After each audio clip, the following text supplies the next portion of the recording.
Flashback vibes. Honestly, not looking too bad today. I think a lot of people, with this challenge being the way it is, with there being so many different ways to approach the theme this week. Let me go and post in Discord that we're live as well. There we go.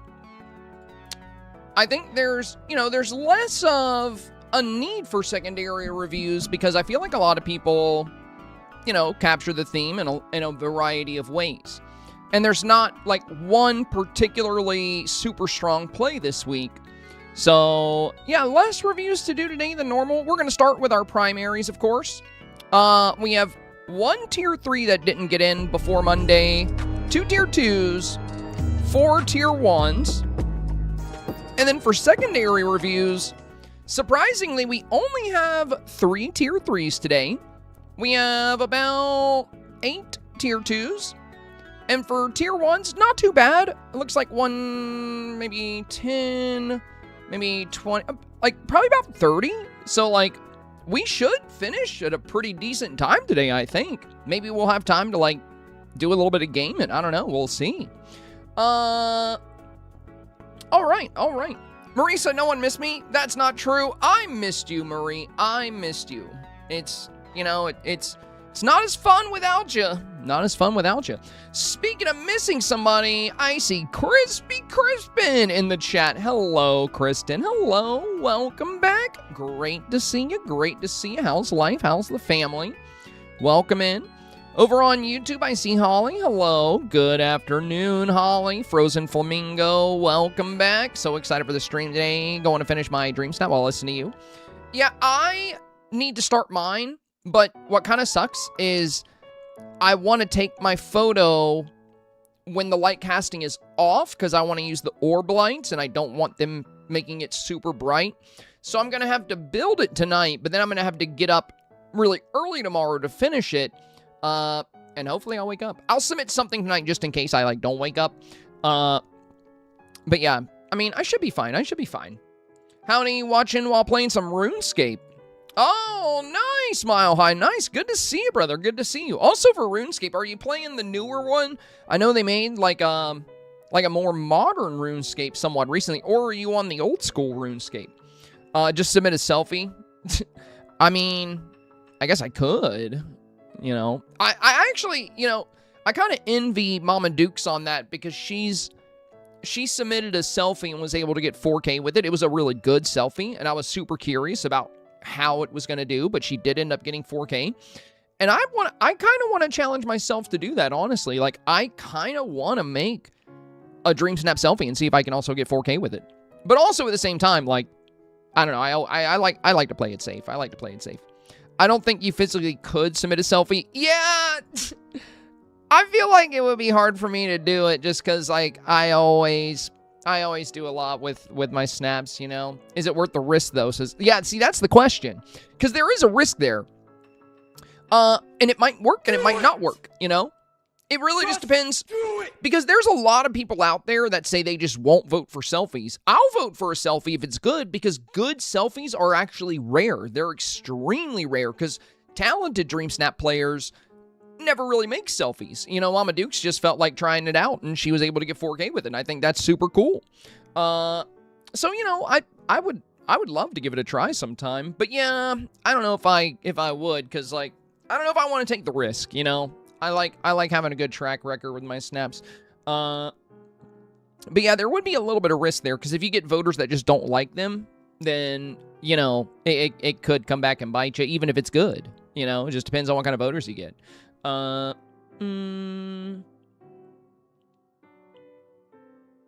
Did you see the new Pokemon badges I sent you? I think Samantha had already sent them to me. So, where did you send them to me?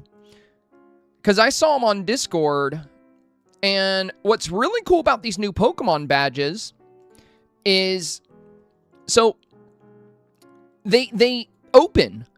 So you get a badge, you get a Great Ball badge, and then there's a free Pokeball badge. If you watch 20 minutes on 3 different days, you'll get a Pichu. I know that's a Pichu. I know they have it blacked out, but I know what that is. That's a Pichu. You'll get a Pichu from the Pokeball. From the Great Ball, you'll unlock the Great Ball badge if you sub to somebody that has the drops on, or that's in the campaign.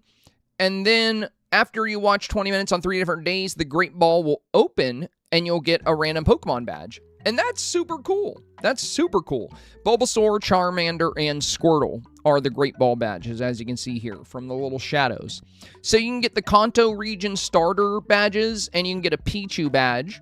But that's super cool. I don't know if we'll be included in this if I just stream Pokemon games. I don't know. Like, maybe I'll do Pokopia, but I'm not sure. I'll have to look into it and see. It might just be specific channels, because right now it's the Pokemon Go World Championship, because there's like PvP in the game, and I know they're streaming that, so it might be tied into the World Championships. But yeah, these badges are cool. These badges are cool.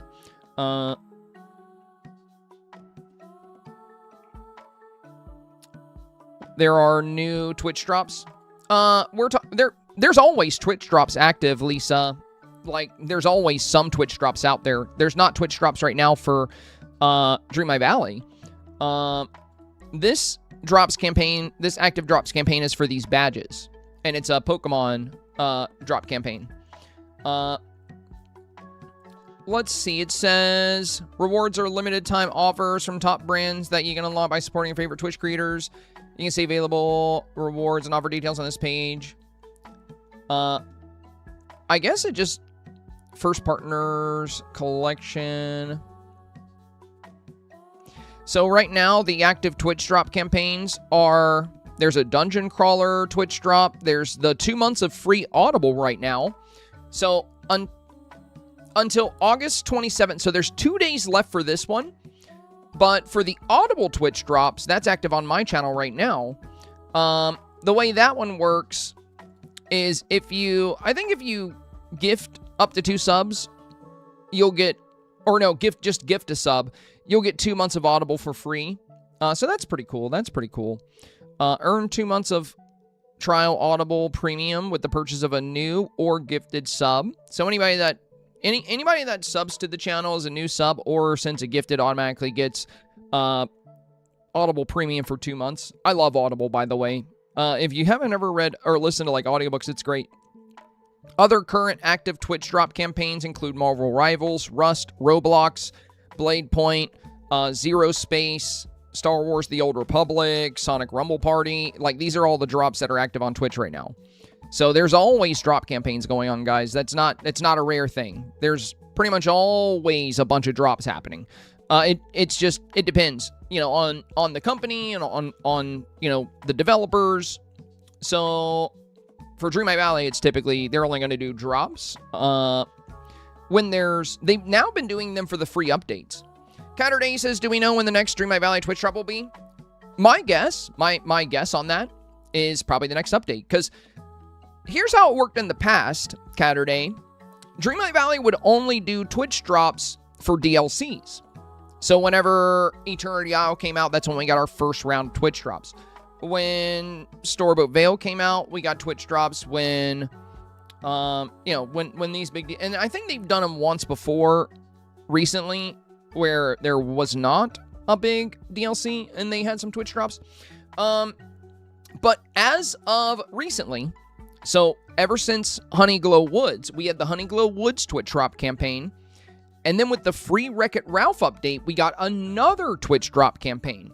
So if they're going to stick to this new pattern, we might be seeing Twitch drops with each update, with each major update. So whenever, when the next update comes around, we may get another set of drops. I think they probably will be doing this because it's very good for the game. It gets more people streaming the game. It gets the word out for people that might not know there's a new update out. It gets people active with different content creators. It gets them involved in the Dreamlight Valley community. And all Dreamlight Valley has to do is make a couple of fun items or even just one item and set it up with Twitch for the drop campaign. That's all they have to do for it.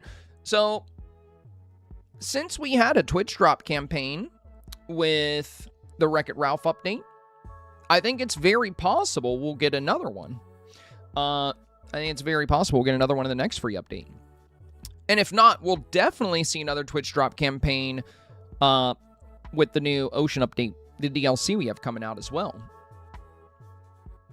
Frozen Flamingo on YouTube says, I always intended to submit my snap for review because I became a Twitch subscriber, but it hasn't worked out for me yet. Maybe one day. Do you always forget? I did. I just need to get my snaps completed before 3 p.m. now, says Frozen. You sound like me, Frozen. I am a bit of a procrastinator myself when it comes to the snaps. I spend a little bit more time focused on your snaps. Like, even on times where I'm free and I could be working on my snap, I find myself in the Dreamsnap hub giving advice to other people's snaps and not working on my own. So I almost don't. Here lately, I've just been doing my snaps on Monday or Tuesday night, so I haven't done mine yet this week. I'll need to put it together. Robbery with the 45 says, I need to buy more bits. Have a good night, mate. Thank you, Robbery. Thank you. Also, if you ever want to, Robbery, you know, if you don't want to buy bits, because they can be expensive, you can always do direct donations as well. You know, not that you have to. Don't feel like you got to do that. But if you type !tip or !donate, that does contribute to my daily goal as well. And Twitch doesn't take a cut from you. So when you buy bits, like, especially on mobile, like $100 will get you about $50 worth of bits. But for a direct donation, there is no middleman. When you do a direct donation, there maybe 1% goes to processing through PayPal, but the rest reaches a content creator. Not that you have to do that, you know. The cool thing about bits, even though Twitch gets a cut from that, is that you get cool little badges, and Twitch will track like how many bits you've sent over the, you know, career, like the history of you watching the stream. So that's the cool thing with bits, is that they contribute to hype trains. You get special badges. So, you know, there are great reasons to send bits, honestly. But, you know, if any of you guys ever want to support the content without a middleman, the direct donations are always very, very appreciated as well. Let's see. And whenever I get Dixper back up and running, I'll have a way to reward you guys that do the direct donations. Speaking of bits, I don't think I shouted it out because it happened during the intro. I just want to say thank you, Jennifer, for the first bits of the day. Thank you for the big 100 there. Bella says only 12 days left for Poco players to get the guaranteed perfect Mewtwo. Yeah, this is true. Now, I'm not going to bug you guys to use my referral code in Pokemon Go anymore because I got the Platinum Badge for it. Yippee. But if anybody here has ever played Pokemon Go in the past, this month and a little bit into September, there is something unseen in the history of Pokemon Go. There's a special quest to celebrate the 10-year anniversary of Pokemon Go, and all it requires is that you catch 10 Pokemon, which takes just a minute, and then power up a Pokemon 10 times. If you do those two things, you complete the quest, and you get a perfect Hundo Mewtwo. And it might even be shiny. So, you know, even if you haven't played Pokemon Go in a long time, I would definitely think about it. I would log on and just get that Mewtwo. Because if you ever start playing again, you'll be happy you have it, because Mewtwo's hella strong. Gabrielle says, where's the Dreamsnap Hub located? I'm new to the streams. Oh, it's on Facebook. It's our Facebook group, Gav. It's a little Facebook group we run. It's been growing rapidly lately because we just made it, like, recently. It's, like, a relatively new group. And it's already got 1.6K members. And a lot of the posts here, because it's a public group, so people outside of the group can see the posts. That's what's been leading a lot of people to join that we haven't met before. But, like, you know, a lot of these snaps get, like, a lot of traction here. This one reached 16,700 people. So this popped up in the feed of over 16,000 people. And there's some in here that have, you know, that have gone even more viral. But yeah, it's just a place where you can go to ask for advice, ask for tips, or just share your snaps. The only rules that we have in this group, this group here is very laid back. That's the goal of the group. Very laid back, very relaxed. Yeah, this one reached 31,000 people, this recreation. I don't even think this was a dream snap. They just made it to be funny, but this is hilarious. But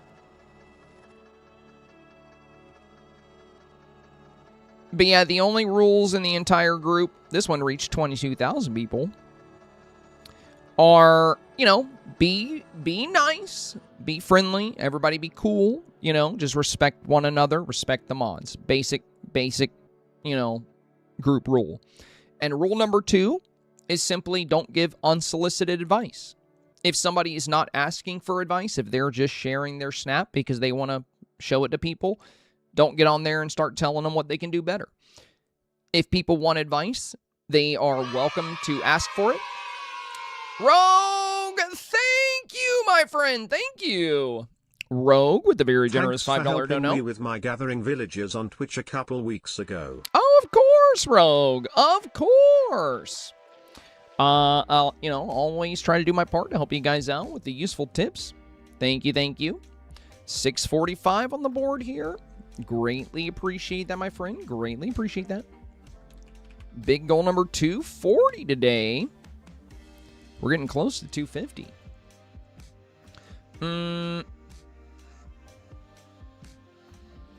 All right. So, yeah, and the main reason we have the no unsolicited advice rule is just because that's one of the issues with a lot of Dreamsnap groups is you'll go there and you're really happy with your snap and you just want to show it to people.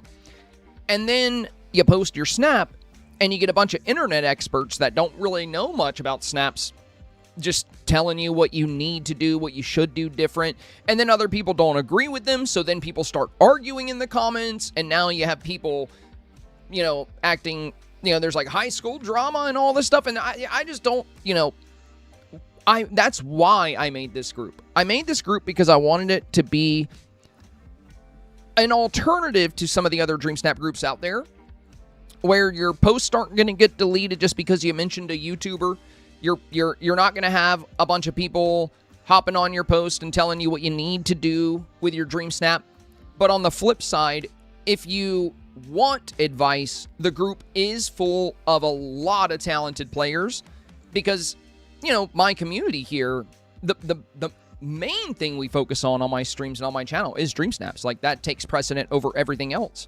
And because of that, people that are very talented and inclined to focus on Dreamsnaps also find a home here.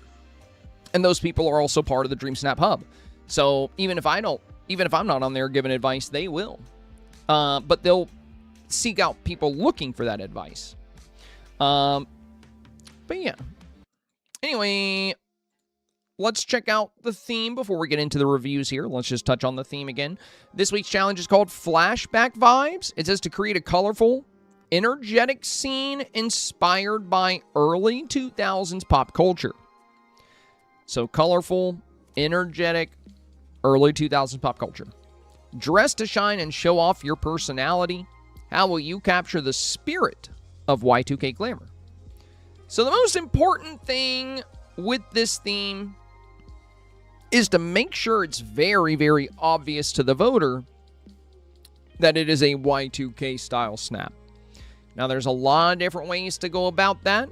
There's been a lot of concert builds because we got a lot of good items for that. There's been a lot of Hannah Montana builds because we got a lot of good items for that. And there's been a lot of good arcade builds. With the DDR machine that ties directly into the Y2K era. Now, with these 3 options, you don't have to do those 3. But they are very recognizable. They're very safe. So another option would be to create a reference to a music video or a reference to a movie or a show. But that could get a little bit riskier. And we talked about this yesterday at the beginning of the stream. The reason why there's a risk there, if your voters don't understand the reference, then you might lose out on a lot of votes. It just depends on what kind of people see your snap. And we also talked about yesterday that when you post a snap on Facebook and a lot of people like it and comment on it and everyone's like, oh my God, I would totally vote for this, it doesn't always mean it's actually going to do good. Snaps that get that kind of feedback on Facebook have many times throughout the past ended up not getting 4K because the people that are seeing your snap and engaging with your snap on Facebook are not necessarily going to be the voters that you receive in the voting process. So just keep that in mind. Try not to get lulled into a false sense of security there. All right. Let's go ahead and dive into your snaps here. So we'll knock out the late coming primaries first, starting with Carrie. I really struggled this week, but I have had fun trying. So I've done an indoor and outdoor snap. Really appreciate the advice on what you think is better and anything that could make them better. Thank you for your time. All right, so we have an indoor arcade build and we have an outdoor concert build. Okay. Well, I really like what you're doing with the arcade here. You know, the space wall here is very strong for the arcade build. And I like that you're capturing the entire room. This is very good. That said, you're showing a lot of ceiling here. Have you considered using the third camera mode where you can like zoom in and out? It could be really good here because you could get a little closer to the avatar. I would also consider some items in the foreground. You don't want the foreground of your photo to feel empty. The issue right now with your photo is, you know, what we see in the 4K range, what performs well on average, are typically going to be these snaps that feature the avatar relatively close to the camera and or villagers. And the reason why this is so popular, these styles, is because you have to keep in mind a lot of people vote fast. A lot of people vote on small screens. There's people voting on Apple Arcade. There's people voting on Nintendo Switch, ROG Ally, Steam Deck, PlayStation Portal. And they're not always going to enlarge their photos. Many voters are just there to get their 50 moonstones and then leave. They're just going to make a quick decision between the two options.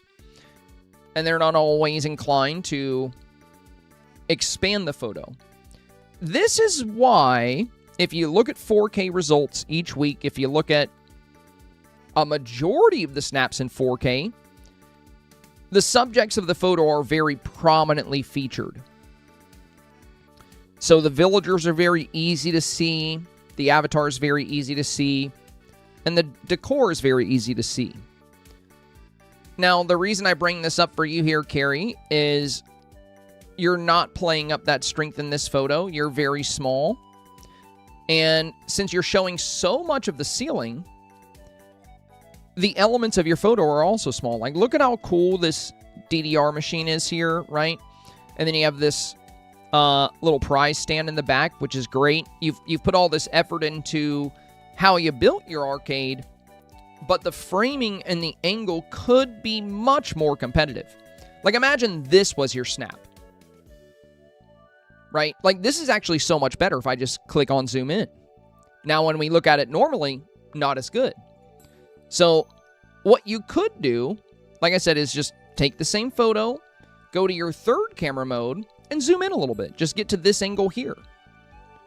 I would still maybe include something in the foreground down here, but you'll need to get your angle figured out first, like where you're going to have the camera zoomed in, and then you'll know where to put some foreground materials.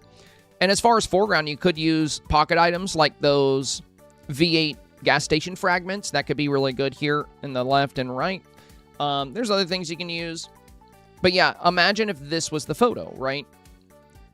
Like, we're not going to get on the arcade machine if we do that, and we're not going to see the bing bong thing over here. But this is so much stronger, right? We don't need to see bing bong or Anna, because the real, boost of this is going to be having the DDR machine a bit closer, having the avatar a bit closer. We're going to be able to see the wall decor better. We're going to be able to see the prize stand better. We're going to get a better look at Mickey and Minnie playing air hockey. So my main advice for you here, Carrie, is think about the voters. Think about the people on small screens. Think about how much the voters love seeing the subjects easily. If everything in your photo looks small like this and we just see a lot of ceiling and a lot of ground and small walls, you know, it's not going to perform as good. Could still get 4K though, but I think if you zoomed in on this, it could be your strongest option. Now this one, you are a bit closer to the avatar. And concert builds are somewhat popular this week. And it's a good concert build. You know, you got some good Y2K fashion here. And you have the Y2K marquee, so you got some good, you know, you got some good Y2K features. But then you have things like the rock and roll billboard, which is really good for you, and you're kind of burying it behind other items. Like, I would actually kind of swap this clock tower and the billboard if you could.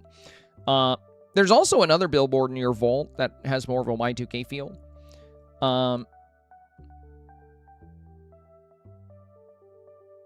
And there's other good Y2K items in your star path, like the Listen Here CD player. There's other fun items you can include here just to up the Y2K feel.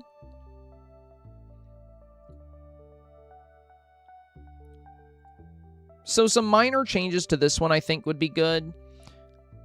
And for this one, really you would just want to focus on the angling, you know, distance from the camera.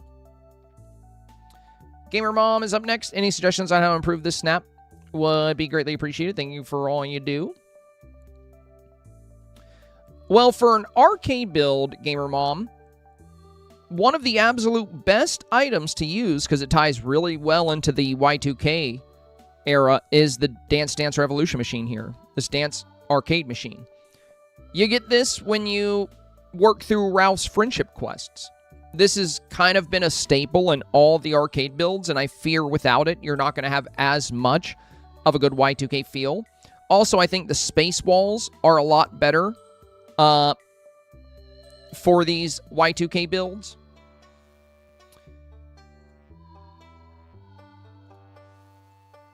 The other thing is, it looks like you're using the futuristic rugs. There's actually a floor that has this pattern. You don't need to use the rugs. I think you might be using the rugs here. I can't really tell. But if you use the actual floor, you could put rugs on top of it. That way you can kind of have the best of both worlds. So if we look here, you see the futuristic floor, and then she put this rug on top of it, right? We have this inside-out rug. This rug has such a good arcade feel. And notice how it adds so much more texture to the floor here. Whereas in your snap,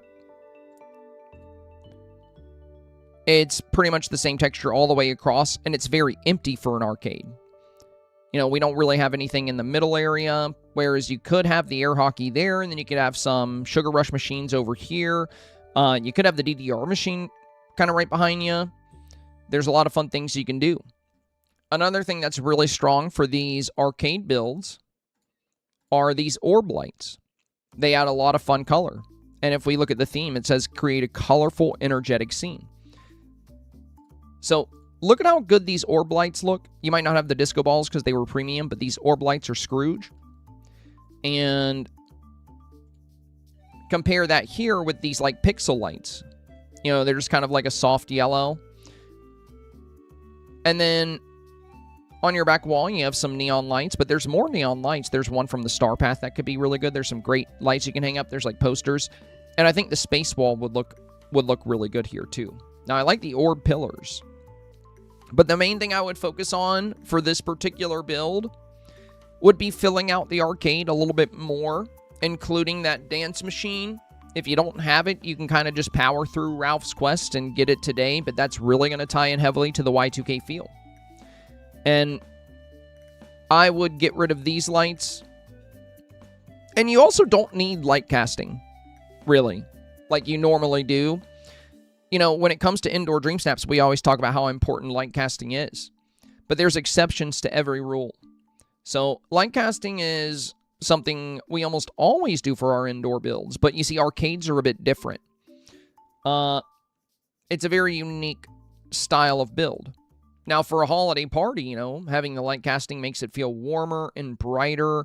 it fits with the environment. But you see, in an arcade, if you've ever been to an arcade, they're not super bright. Usually the lights are dim. There's a lot of glowing things. There's a lot of flashy things to draw your attention. But the reason arcade rooms are, you know, there's not like big bright lights everywhere is because it makes the screens more visible. You know, people can see what they're playing. There's no, you know, they're not getting any glare on the televisions or, you know, monitors. So instead of light casting with like all those lights on the ceiling, look at how good the floor notes look here when there's not light casting onto them, and everything glows. So since everything is glowing, we don't necessarily need all that heavy light casting because there's the glow from the neon lights. There's the glow from these orbs. There's the glow from these stars on the back wall. There's the glow from this claw machine. There's the glow from the DDR machine, right? All of these things put off light.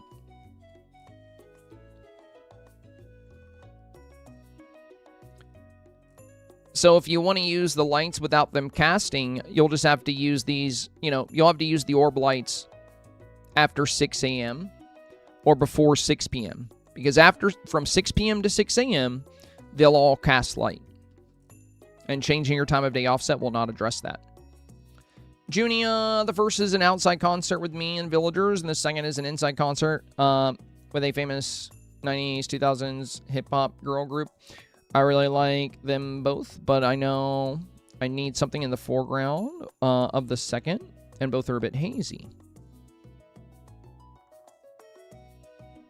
Very fun. I like the outdoor scene here. I think this is good.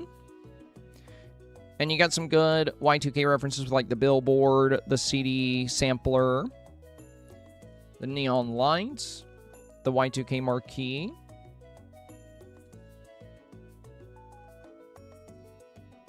And honestly, if you have these visual effects items, these can be your foreground element.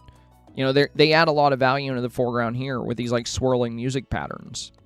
So you don't absolutely have to have something here, but if you did want to add something here, a great item since you have these stars on the walls in the back, what you could add is a pocket item. It's from Time Bending. It's the fragment you get from the V8 gas station. It's basically like a little pillar item with a shining star at the top. Let me show you what I'm talking about here. This item. This could be great as a foreground item. We're using it right here. Same way you could use it.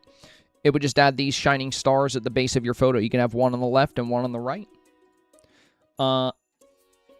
So you can have one down here, and then you can have one down here, and that'll tie into the stars you have on the left and right-hand side. But yeah, I love the disco balls. I love the lights. This is super fun. Very solid, very solid. Both are good options.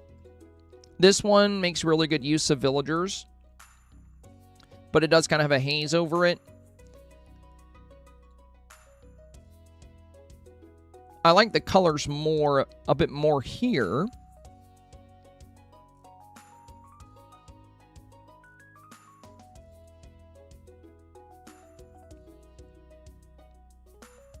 And I also like that you're a lot closer to the avatar on this one. I think if you were to go with this one, I would still try to get the same kind of pose and the same kind of positioning here, where you get a little bit closer to the camera. Even if you had to move around your villagers just a little bit. Whereas this one, I think is a bit more ready to ship. You would only have to add, you know, those two foreground items if you wanted to add them in.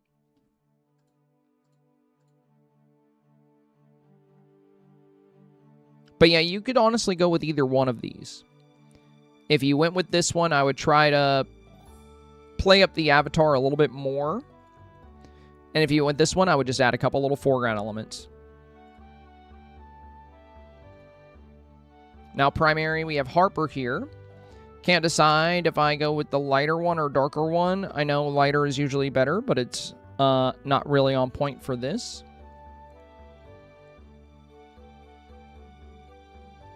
Okay.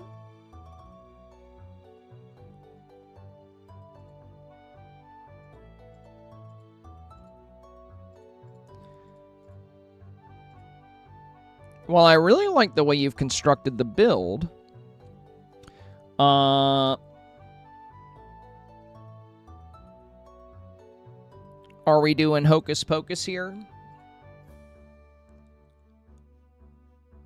Because you have the book, you have the three sisters, you have the items here. There's a lot of hocus pocus items. Charmed. See, this is what I mean when I say doing a movie reference can be a bit of a risk. I've never seen Charmed. I don't know anything about Charmed. A handful of you guys in chat know what Charmed is, which is great. But you could possibly get voters that don't know the reference. But you know, it's a well-built scene. And you could get voters that know the reference, but that's the tricky thing with references. Bella said, I've never seen it either. Yeah. I mean, there's definitely people out there that haven't. Dreamer says, how have you never seen Charmed? Dreamer, I watch, like, a lot of anime. Like, anime is kind of my big thing. You know, is Charmed Disney? Is it a Disney thing? Or is it just, like, a TV show thing? Jennifer said it's a great snap, but is it Y2K? I'm not sure. Well, Charmed probably came out. So I think the show they're referencing is a Y2K show. But you see, that's the tricky thing. That's the tricky thing is, like, if people aren't familiar with the show, nothing about this really feels Y2K except for the top. Like, that's the only thing that feels Y2K. This feels very ancient. You know, there's, like, you know, a lot of magic. So, for people that get the reference, so when did Charmed come out? If it came out in the 2000s, yeah. Well, it originally aired in 1998, but that means it was running in the 2000s. So, the show itself is Y2K. So that could work. That could work. But the risk is just that you're going to be relying entirely on your voters catching the reference. That's the tricky part. These are the kind of snaps you can share on Facebook, and people will absolutely love it, and it could do really well, but then in voting, it ends up not doing as well as it did on Facebook. Because on Facebook, people that know the reference are very inclined to comment and express excitement. And then other people will see people's comments saying, oh, it's Charmed. And then they go, oh, okay, that's what it is. And now everybody knows what it is. But in the voting phase, you can't make comments. You can't, you know, there's no dialogue. So you're relying entirely on your voters figuring it out. And with so many snaps out there having these, like, you know, very, very big focuses on Y2K, like not relying on a reference, I think is a lot safer. So it's a really cool snap. I love the windows you've chose. I love the way you did the decor here. I've never seen Charm, so I don't know much about the setting, but I can really appreciate the details in the room. Like, I think you've done an excellent job here. And I would definitely go with the slightly brighter one, to be honest, because it's still got the darkness. But in this one, you're taking 2 risks instead of 1. You're already 100% reliant on your voters catching the reference. And there's going to be people out there that haven't seen Charmed. Or maybe they don't, you know, maybe it doesn't lock in for them. And the other risk here is if you look at what gets 4K week after week after week after week, darker snaps are very rare in 4K. They can get in there, but they're a lot less common. Voters tend to gravitate towards well-lit, vibrant snaps. That's what we see. You know, that's what we've seen throughout the history of Dream Snaps. But darker snaps can and will get 4K if they're well-made. And it's a very well-made room. I would definitely recommend going with the one that's a bit brighter just so we can see the build really well. That's going to make it a little bit easier for them to maybe catch the reference.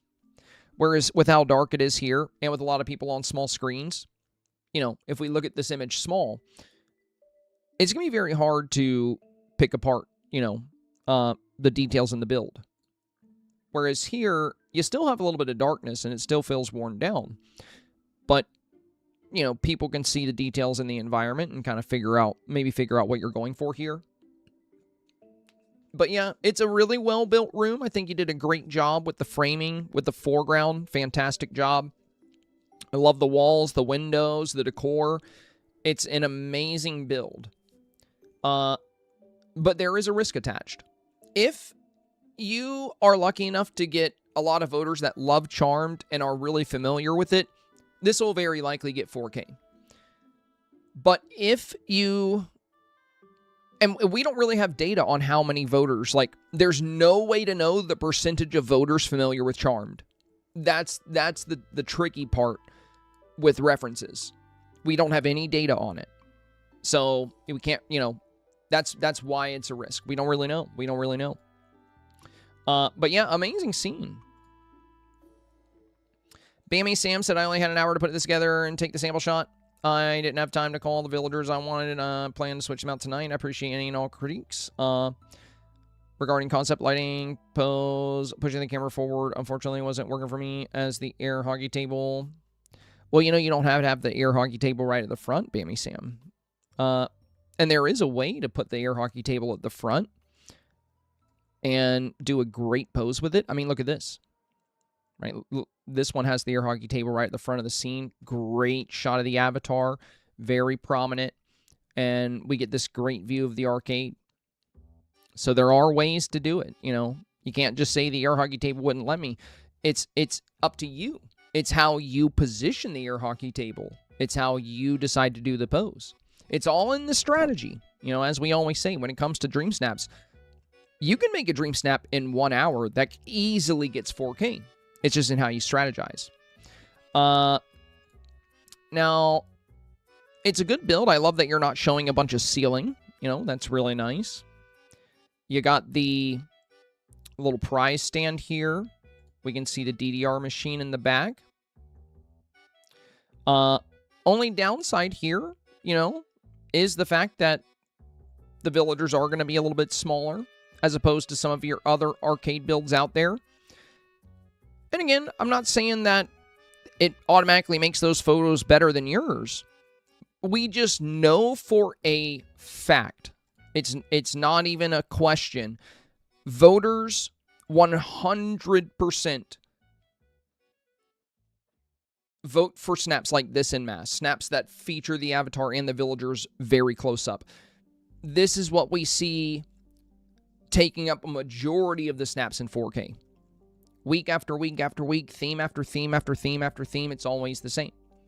Now, there are snaps in 4K like yours. There's just a smaller percentage of them. So what I'm saying here is, if you want to keep your snap structured the exact way it is, it'll be facing a little bit of an uphill battle, but it could still definitely get 4K, for sure. It's just that voters gravitate towards things like this. You know, this is what we've seen for years. Well, pushing the camera closer to the avatar is actually kind of a relatively new thing in the grand scheme of things. It's only been going on for about 6 months maybe, but, you know, you get what I'm saying. It's been a very prominent play for a while.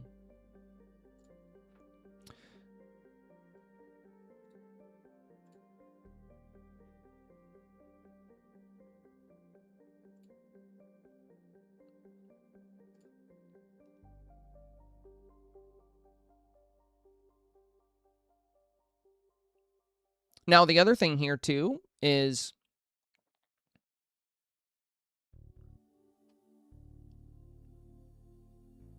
you don't necessarily need to have as much light casting. So if you take this before 6 p.m., these orbs won't cast light, but you'll still have plenty of light in your scene. They'll glow with their nice colors. But that's going to just help the, you know, if we tone down the light casting, all the glowing elements from all your machines are going to stand out really well. And the glowing lights here. But honestly, the light casting here is not really problematic. I don't think it's too over the top. I think it's pretty good. And I like the storytelling you're doing with the air hockey table. Maybe the inside-out rug, like back here. Something like that could be fun, too. That inside-out rug has been very popular for arcade builds. But yeah, overall, Bammy Sam, it's a strong arcade build, you know. Only risk here is that it doesn't play up that meta, which is, you know, extremely strong. It's not always going to matter because most snaps aren't playing up the meta. A majority of them are not. The ones that do are just typically found in 4K more often. So, you know, snaps that feature the avatar very prominently just tend to gain a lot more traction. But you can still definitely get 4K with yours because you have some really good storytelling. You have some great avatar positioning, or sorry, some great villager positioning. So yeah, it's a strong arcade build. I mean, if you're tweaking it tonight, if you're working on it at all, you could always save the one you have now to your gallery and just like keep it. And you can always try a shot that plays up the meta and still delivers the kind of scene that you want. Like, you can have the air hockey table in the mid-ground because your mid-ground was really empty. And you could have the same storytelling in the mid-ground. And then that way you could play up the avatar near the front of the scene. So that's an option for you as well. So, like, you could have the avatar at the front, and you can be doing some storytelling there. Air hockey table could be here. You know, there's a lot of opportunity there. But overall, you know, it's a fun snap. Definitely capable of 4K.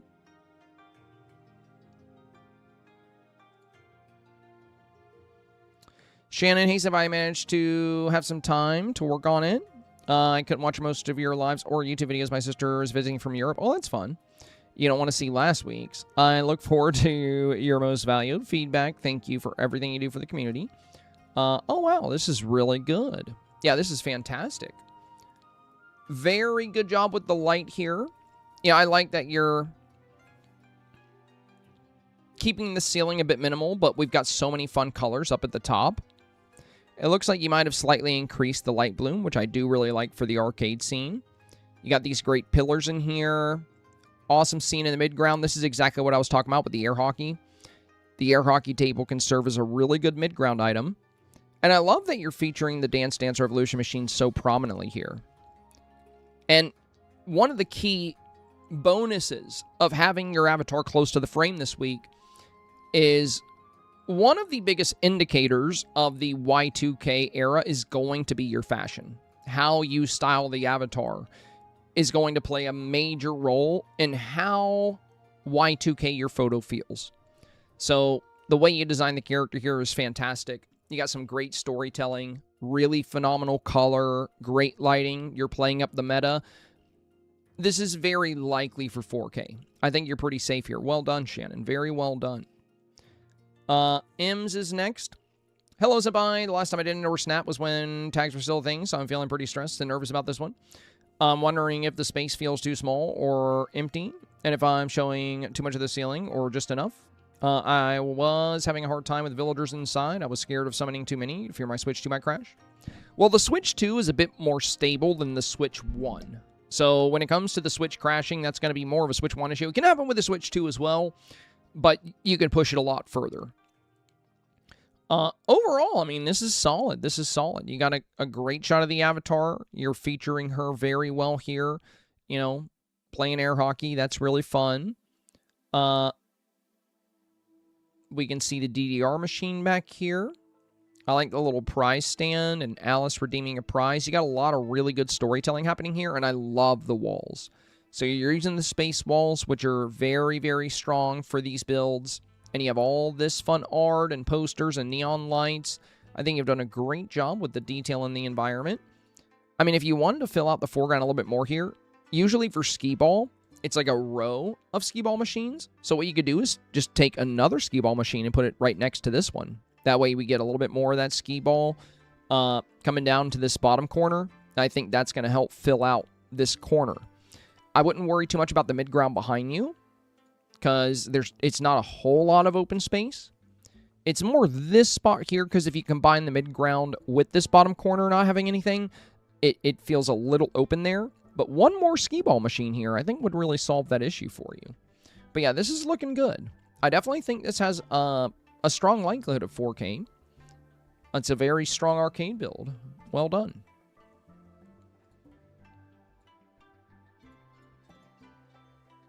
All right. Yo, Belby! Thank you, my friend. Thank you. Fell Belby. asleep. Lucky for me, I woke up in time to catch reviews. Welcome Thank you back. for always sharing your knowledge and insight. Of course, my friend, of course. And thank you very much for supporting the content. I do really appreciate that. Very kind of you. Very kind of you. 1,000 bits here from Bell. 1645 on the board. Thank you. Thank you. All right. And yeah, you know, nothing like a good nap. All right, so now we've knocked out the late-coming primary reviews. Let's move on to Tier 3 secondaries. Tazzy's up first. Your recommendations were to change the back wall, bring the camera back to show more of the room, angle the picture so it's more balanced, and add lighting on the left side. First one is the original. Probably won't have a chance to make changes between my RA and POTS. I'm so drained, and I just don't have the energy for anything but work. I feel you. I feel you. Life can get like that sometimes. So this is the original, and this is the revised. So when we... Well, it's too bad you won't be able to make any more changes. Because I think, you know, you've made some very positive changes to your build. Because it's very congested right here, and we just don't get to see a lot of the arcade. And, you know, if you look at your competition, right, when you look at the arcade builds, there's some phenomenal builds out there that you'll be competing with. So I think for, you know, for these arcade builds to really, really shine, it's going to be all in how you set them up.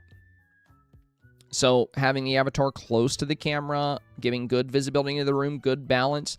So, you know, they have the same weight on each wall. But they're still close to the camera.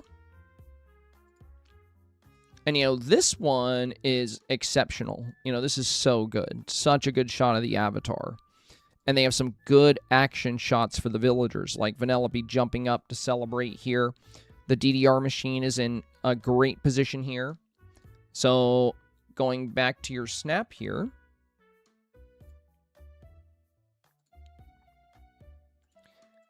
You've made some positive changes, but you've moved the avatar even further away.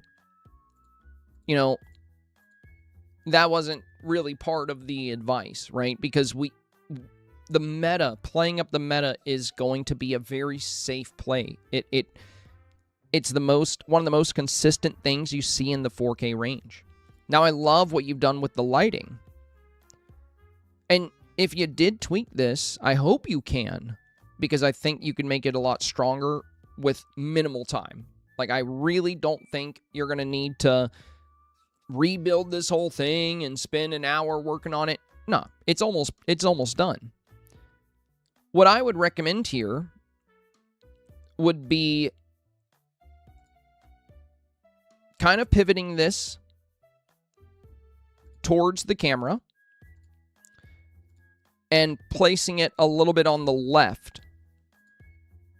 And then having your avatar right at the front of the scene. And you can just use portrait mode. That is if you have an item to push the camera forward. If you don't, you could use free mode. But you fixed a lot of the things we discussed, but now you've created a new issue. And that new issue is that, you know, all of your subjects are going to be very small here. So these other arcade builds, they have the avatar featured very well here. And as we discussed, this is always important, but it's extremely good this week because one of the things that's going to give one of the best Y2K feels is the style on the avatar. So having them front and center is going to be a very, very strong play. Like, look at the good Y2K look we get here. You know, and they're showing the same kind of build you are. And it's okay to show some ceiling. The key is you want the ceiling to have details. So if you're hanging these orbs down over the ceiling, now it's not just like some big bland sheet of texture. Now there's all these fun colors involved, right? So you can show some ceiling. It's just in how you decorate it, how you utilize it. Shelves, thank you for the raid. Welcome in, welcome in. So it's definitely a positive change overall. But if you were able to feature the avatar a bit more prominently, and then with this machine kind of like diagonal, whereas all the other machines are just kind of straight in against the wall, it feels a little wonky with the way this is positioned. That's why, you know, if you were to turn it towards the camera and have it kind of right here, you could be posing right at the front of the scene, and then we can see them using the DDR machine behind you. And that wouldn't take a ton of work, you know. And don't be afraid to show some of your ceiling. You know, I'm when I discuss snaps, when we talk about your ceiling here, there's not a lot of, you know, we don't have the light orbs hanging on there. And in my snaps, in some of them, I don't show the ceiling at all. And in others, I show a little bit of the ceiling. I just make sure that the snap is not 30% ceiling, empty ceiling in particular. Like one snap we discussed was this Rank 19 Dreamlight Art Gallery. This is before we can swap ceiling textures and before the meta of pushing the camera closer. But what helps with this ceiling is we have all these great details hanging in front of it. Really help this gallery stand out instead of just an empty ceiling. And in other snaps, you know, I'll eliminate the view of the ceiling altogether. But yeah, the main thing I would be concerned with here is, you know, everything on the outsides feels really natural, but the angle of this machine does not. And then you're also just very small here. On top of that, it doesn't look like you placed a single rug, and they could be really, really good here. So, look at this arcade. Look at how much more color we get. You know, not only are they using the rugs, they're also using the visual effects. And we have these neon Mickey lights. So there's so much more texture and color here. So, you know, rugs can be really helpful for indoor builds.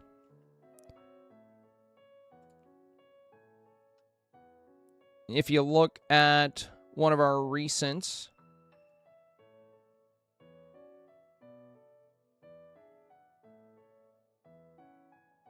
where the heck is it? Look at all the rugs we're using here.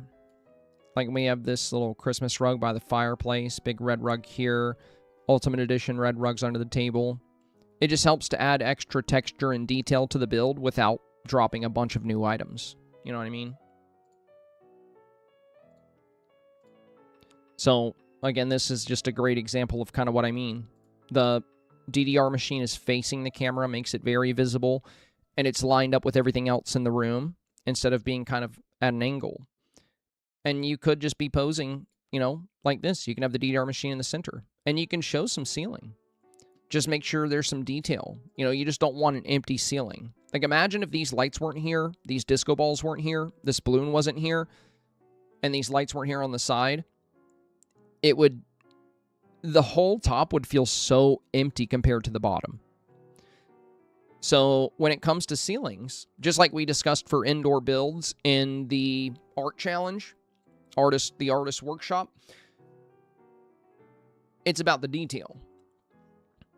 So that's why we recommended things like geometric lights, vines. You know, we recommended all these things for the indoor builds. We weren't like, yeah, just hide the ceiling completely. I mean, you could just not show the ceiling if you want. There's plenty of snaps out there that do that. I've done that for many of mine. But, you know, just letting you know if you wanted to show the ceiling, the main thing is just to make sure you have some good detail. And you have all these orbs, so you totally could. You totally could get away with it.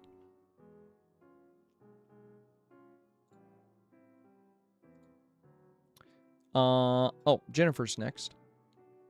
You recommend a saturation boost, and also to try the pink pleated skirt. Please help me pick. First is the original. Also looks like Discord is doing that weird desaturating thing to my post again. Okay. No, this one's fine for me. Usually with the desaturation thing, when I zoom in, the saturation goes normal. But yeah, I love the enhanced saturation. It might be doing it for you. But yeah, the enhanced saturation here is really nice. Now,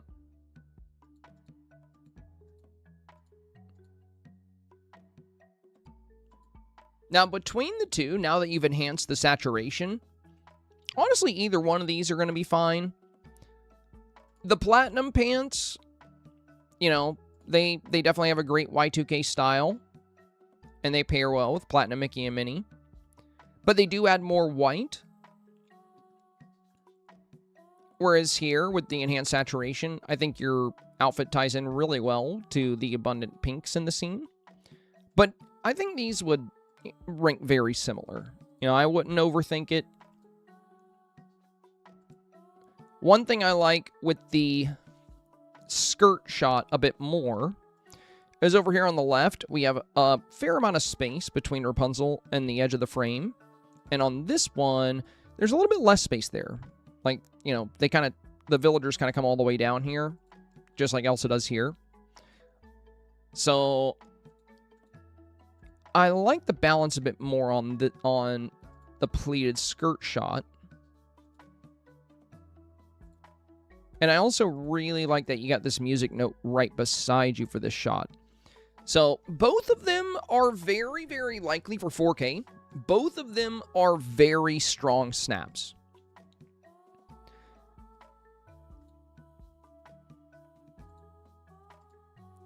But I think I would go with this one.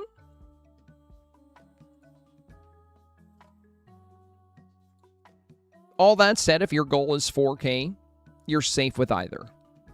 So follow your heart. I like this one. But this one's really cool too.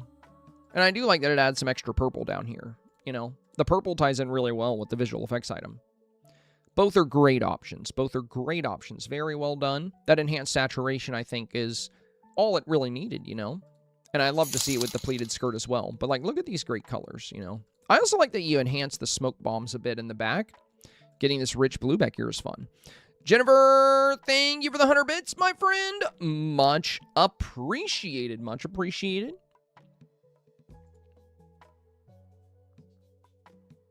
And Bob's is up next. Okay, to be honest, I can't remember exactly what advice you gave other than changing out Minnie's clothes, but I know I was mostly torn on the outfit.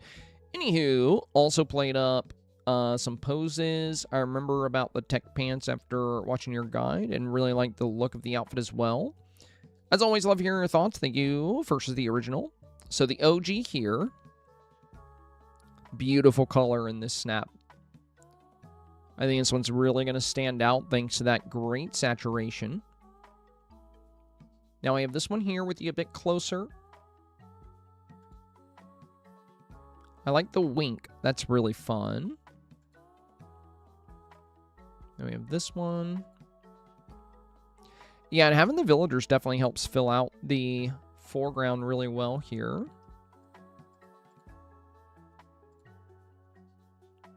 But the saturation actually looks a bit better in the first. Like, the colors look a bit better here. See how the green gets a little bit more pale? I think you might have had a higher saturation boost on the original snap.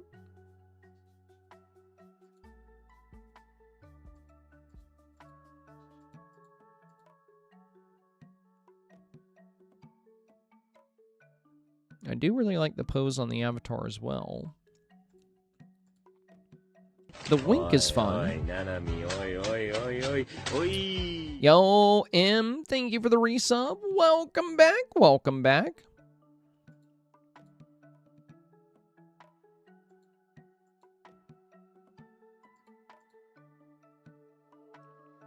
The other nice thing with the original is that with the Star Sound building, it's just very prominently featured here.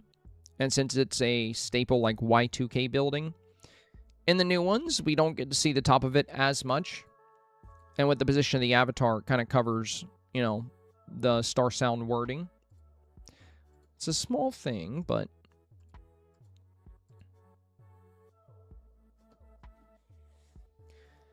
color-wise, your original Snap is definitely the strongest. I also really like the pose in the original. It just really highlights the building in the back very well. Which is probably why we weren't, you know, I don't think we were really recommending a full-on pose change.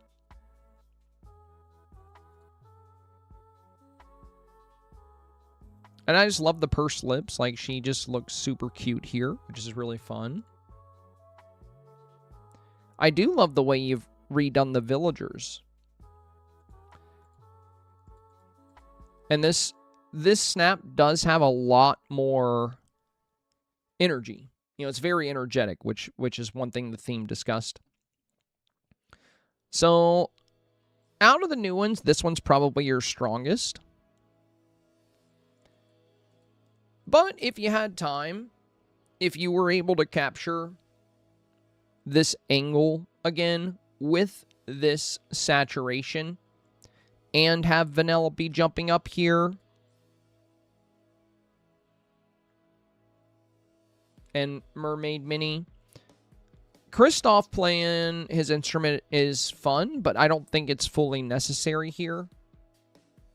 I really like that we can kind of see the guitars and the stage lights really well. It just added more to the color value.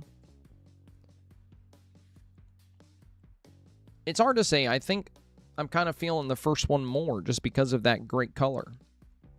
But if you were able to incorporate some of the strengths from these new ones, like if you were able to get Rock and Roll Mickey back here, Vanellope here, Minnie here, like, if we had those features in this Snap, I think you'd be I think that'd be your strongest option. And I do like the new pants. Sunshine! Thank you, my friend. Thank you. I really appreciate the 100 bits. That's very kind of you. Very kind of you. And you triggered a little hype train here. That's awesome. Thank you. Thank you. If you guys want to participate in the hype train, that's great, but don't feel like you have to. You definitely don't. On the bright side, could help us knock out a bit of the goal, so if you want to, awesome. Rob's here. Oh, hey, Rob, what's up? Creeping, thank you for the 100 bits as well. Very kind of you, very kind of you. Oh, this is a community train. Reach level 2 to gift emotes to some lucky viewers. Oh! So on a community hype train, you guys, the way these work is not only do the people that participate in the hype train unlock emotes, but people that are unable to contribute to the hype train also get emotes. That's cool. I haven't seen one of these in a while. Neato, neato. Jennifer, thank you. Mono Newbie, thank you for the big 200. Cambria, thank you for the 100 as well.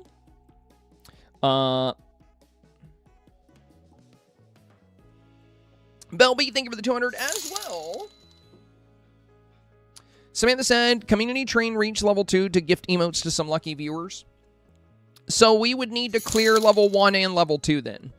And then it would do it. Yeah, reach level 2 to gift emotes to lucky viewers. That's cool. Well, we're almost done with level 1, Samantha. To reach level 2, it would need to be the level past the next one. So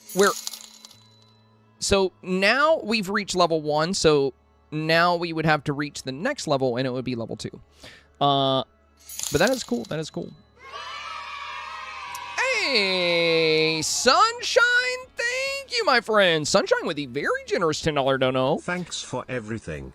Of course, my friend, of course. And thank you. That was very generous. That was very generous. But yeah, wonderful job here, Bobs. Closing thoughts on your Snap is, you know, if you were going to pick one of these new ones to go with, I would do this one. I think the Wink is just really fun. It's got a lot of energy. But I think this one has the best color out of your current lineup. But I think your most competitive option here would be kind of a combination. You know, if you were able to keep the frame you have here that highlights the Star Sound marquee really well, and you had Vanellope jumping here, and Mermaid Mini over here, and you had Mickey up here, you'll have that nice stage presence. You'll have the great color, and we'll get a great feature of a strong Y2K building. So a lot of opportunity there. Yeah, so now it says 2 emotes for chat. So if you guys clear this hype train level, you will get, you guys will get an emote. So you got 3.5 minutes. And if we clear level 2, you get random people will get emotes. I was determined not to buy that new building, said Scuttle. I want to save my Moonies. I bought it, but I'm not using it. If you have the Moonstones, I would definitely pick it up because it's a super unique building. I think it's awesome. No, Samantha. No, that's not what it says. So, oh wait, yeah, it is. Never mind. You're right. Never mind. I don't know what I'm talking about. It says you've unlocked 2 emotes for chat. Keep leveling up to give away even more emotes. Well, it's funny because it usually doesn't work that way. Like, in order to get, like, the hype train, in order for us to, you know, complete level 2, we would have to go past this. I don't have Moonstones. I want to save my money. Yeah, if you don't have the Moonstones, just pass it. Just pass on it. Doesn't matter. Aim for space, thank you for the 2 undo. She's going to clip him saying she's right. Well, I mean, you know, when someone's right, they're right. You know, be stupid just to, like, argue with a wall. Black Knight, thank you. Lisa, thank you.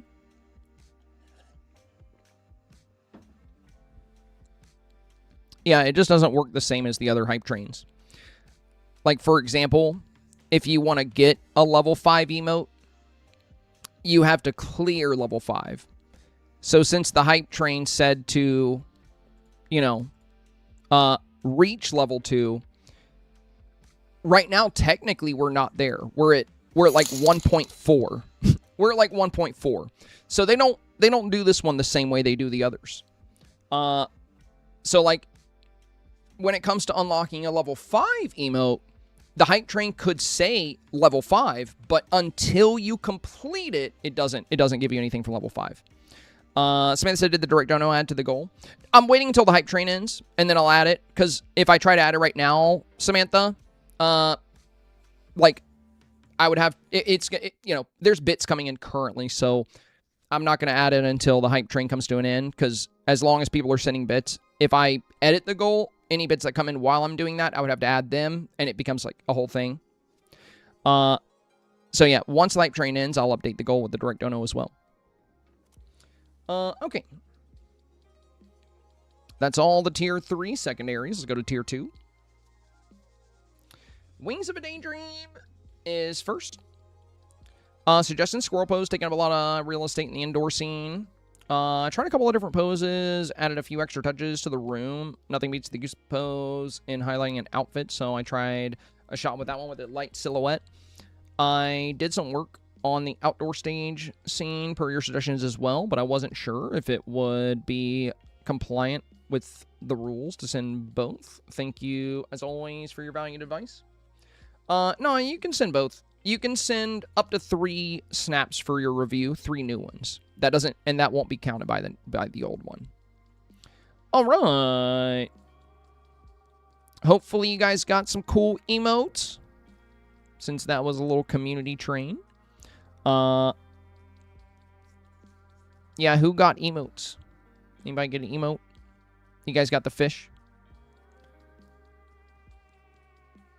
And hopefully some of you guys that, you know, were not able to send bits also got something. Because that's how that one's supposed to work. Gamer said it told me I already have all level 1 emotes. Yeah, I do too. If you have all the level 1 emotes, you will not get a new emote because it was a level 1. We only cleared level 1, so it only gives level 1 emotes. Panda said, side question, has anyone in here bought the meteor shower and think it's worth it? I mean, it's kind of cute just to have on, but it's not worth it for dream snaps. Not a good dream snap item. I mean, it looks all right in the valley, but on floating islands, it's worse. It's not very strong. Not very strong. Okay, so... yeah, I do really like the goose pose here. That's super fun. Yeah, it's got a very fun, like, Evanescence style to it. And then... oh, you didn't include the... oh, I see. So you said all 3 of your new ones were these. Yeah, well, if you wanted to send the remade outdoor one as well, you would just need to, you know, you would have to take off one of these. But out of your snaps, I definitely think the goose pose is your best looking one here. It looks like you have 2 options. One with the silhouette and one without. I'll be honest, I kind of like without. Silhouettes behind the avatar are really strong. Well, I don't know. Both are great. The cool thing with the silhouette is it really highlights the butterflies really well. Whereas the one without, you know, we don't get the same... you know, the butterflies kind of blend into the environment. They're not as noticeable. But the benefit is we get to see these awesome, like, Gothic windows. So I like that. But I do think the purple butterflies layered over the silhouette with the purple eyeshadow and the purple flowers and the purple lip is... I think this is the better option. If it wasn't for the butterflies, I would definitely recommend no silhouette here. But I really like the way this ties in right here. I think this is great. And also, Hades really looks like he's drumming. That's awesome. That's awesome. Yeah, very cool, like, you know, Y2K rock and roll style. These snaps are not as common with the concert build, so we'll see how it does. It's definitely a beautiful scene. I think you did a great job with the way you structured the room. I think you really captured, like, that music video kind of vibe. So, wonderful work, Wings. Wonderful work. Model Newbie.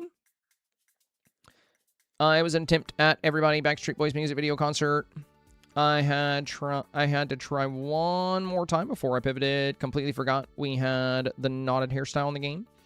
My best friend had it for Homecoming, so no one can say it wasn't Y2K. No particular video / band for this one. Just bright pop vibes.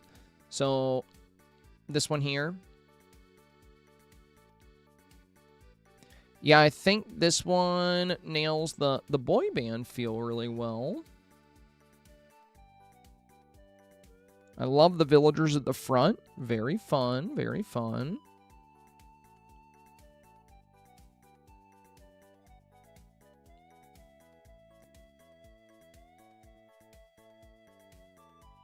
Only thing I would recommend here, Model Newbie, I think that could be a strong case for this. You see how we have this big building on the left? You know, it gives it kind of like a big city concert feel. And then we have the tram right here. But then behind this wall, it's just trees. And it actually looks like this is right up on the edge of your floating island, because this is not a tree we can place. This is a tree attached to the plaza at Meadow Island. I talk about this all the time, and you watch all the time. So I'm not sure why we're going to cover this topic today, but I hope this sets in for you. I hope this sticks so we don't have to revisit this, because I know you've heard me say this before. There is almost no benefit to building your scene on the edge of a floating island.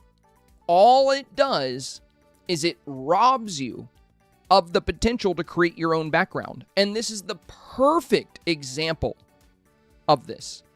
Because what could work really good for you here is that you have this kind of city-esque feel with the tram, with the building on the left, and building backdrops here to play up this big city concert would be a very strong play.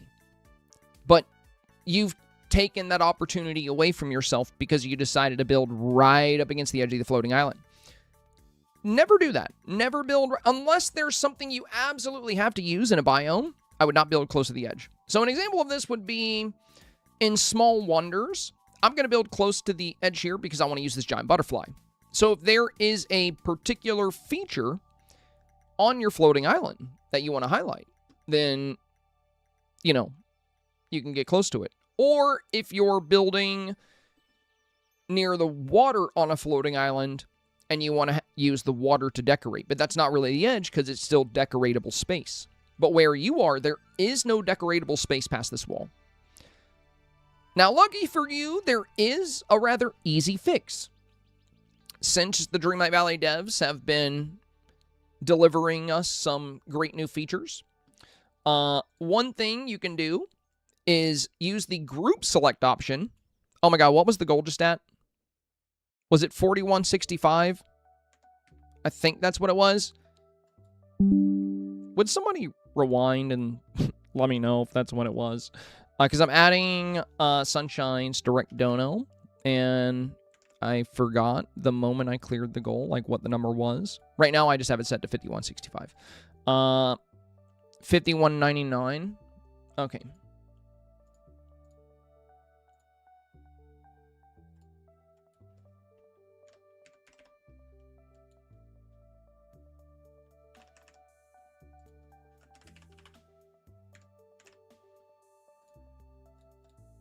Also, Samantha, I did say that I was going to add the dono after the hype train ended. You know, I see you said add the dono. Don't worry, don't worry. I said I would. I just didn't. You know, I was just in the middle of reviewing snaps. So, don't worry, guys. Don't worry.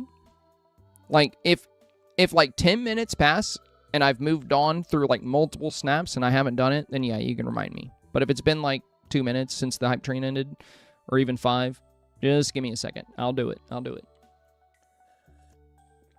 Don't you worry. Don't you worry. So yeah, I think buildings could be very nice here.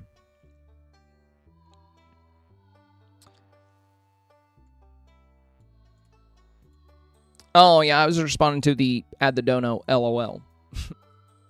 the 5199. You know, I asked for that. I asked for that. And there's no timestamp, and I don't have chat open. I don't have chat open. So if I, you know, I came back to chat, and then I saw you said add the dono, and I was like, I said I would. So yeah, you can use group select. You can use group select here, model newbie. You can save. If it won't go across the whole build, like if you can't save the whole build as a preset, save it as 2 separate presets. Move it away from the edge, and then you can add buildings to your backdrop. You can give it this city performance feel.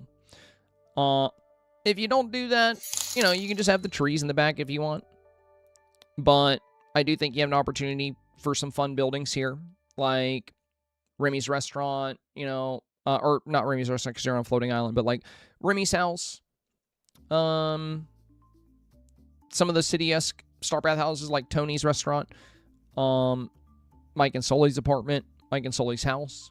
There's some good options, you know, just for some fun backdrops. I don't know what premium houses you have, but there could be some really fun options there too. But yeah, try not to build, you know, whenever you guys are making dream snaps, just always remember if you build right on the edge of a floating island, all that really does is, you know, if you're sending your snap in for a review, what if the advice is to add things to the backdrop, right? It's a good idea to give yourself that opportunity. Don't rob yourself of the opportunity for additions to your backdrop. There is no advantage to building there. I mean, you know, maybe you want to have this tree, but there's tons of trees you can just add yourself, you know? Oh, and you had another one. The Backstreet Boys one, or was it Backstreet Boys? Yeah, Backstreet's Back. It was an attempt at everybody. Well, that's the tricky thing that we talked about you know, with references. Because when you had the dragons and you had the crumbling castle walls, I figured you were doing some kind of reference. I'm just not familiar with it. You know, it's been a long time since I saw the Backstreet's Back video, as it has for a lot of people. So I turned to chat and I said, does anybody know what this is referencing? Because the crumbling castle walls don't really have a Y2K feel at all. So, like, can anybody here tell me what the reference is? And nobody knew. Like, not one person knew. And other people, you know, once it was revealed that it was Backstreet's Back, said it didn't look enough like the music video to be a clear reference. I don't know. I don't remember what the video looked like. But Mononimi, that's what I mean when I talk about the risks this week with a reference. Now, the strength of this option is that it's very clearly a boy band. You know, like we have all the fellas here. But as far as the villagers, they're just kind of in the back talking. I don't know if this is like part of the video where there's like a lot of discussions going on.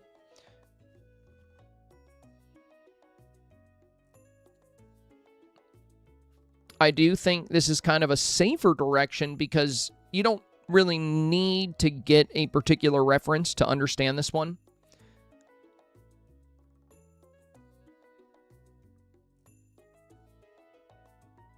Since it has more of a city feel, it works, you know, it feels more Y2K than like crumbling castles, right? Now, if people get the music video reference, totally could work. But I do also really like the colors here. I think you got the saturation looking really good with the blue. So I think this is your safer bet. But if you want to risk it and see if people get the reference, go for it, you know? You could get lucky. You could end up with a lot of voters that are super familiar with that video and are really excited to see like a recreation of it. I mean, it could work. And even if they don't get it, at least it's very clearly a boy band, so you got that going for you. Whereas this one, it's very clearly a boy band, and it has a really good concert feel. I just think some buildings in the background to make it seem like a big city concert would work well, because, you know, these iconic groups, they would always perform in, like, very populated destinations. Black Knight says, the first two picks are my original outdoor and new outdoor. For the outdoor, you suggested color diversity with the smoke bombs and to add the new effects, which I ended up buying. The third and fourth picks are my original indoor and the new indoor. You suggested adding Vanellope. The character position is slightly different because I was waiting for the kitty to fill that space. I still don't know which direction to go. I ended up liking them both, so I'd love to hear your thoughts on what's stronger or any other last-minute tips or changes. All right. So OG and the new one. Love the enhanced colors for the smoke bombs. Love the visual effects here. Great job with the villagers.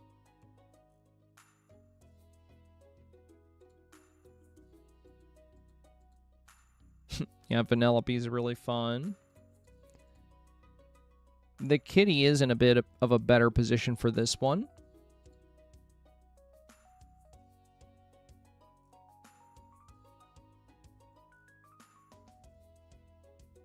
I do like Vanellope here. So, they're both good options, you know. I mean, you could go with either or. I think one thing a lot of concert scenes did not do too well is, like, highlight the cheering.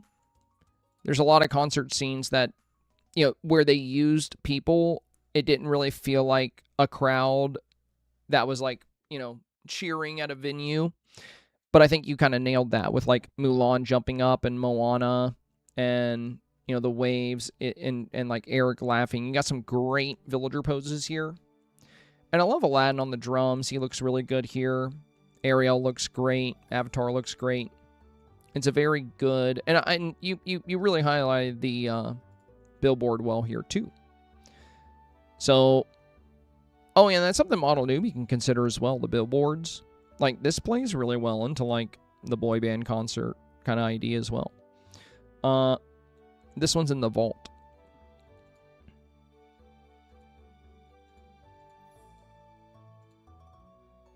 In your Hannah Montana scene, I kind of like your original more because your eyes are a little bit more to the right and the cat has a really good feature. Whereas with the new one,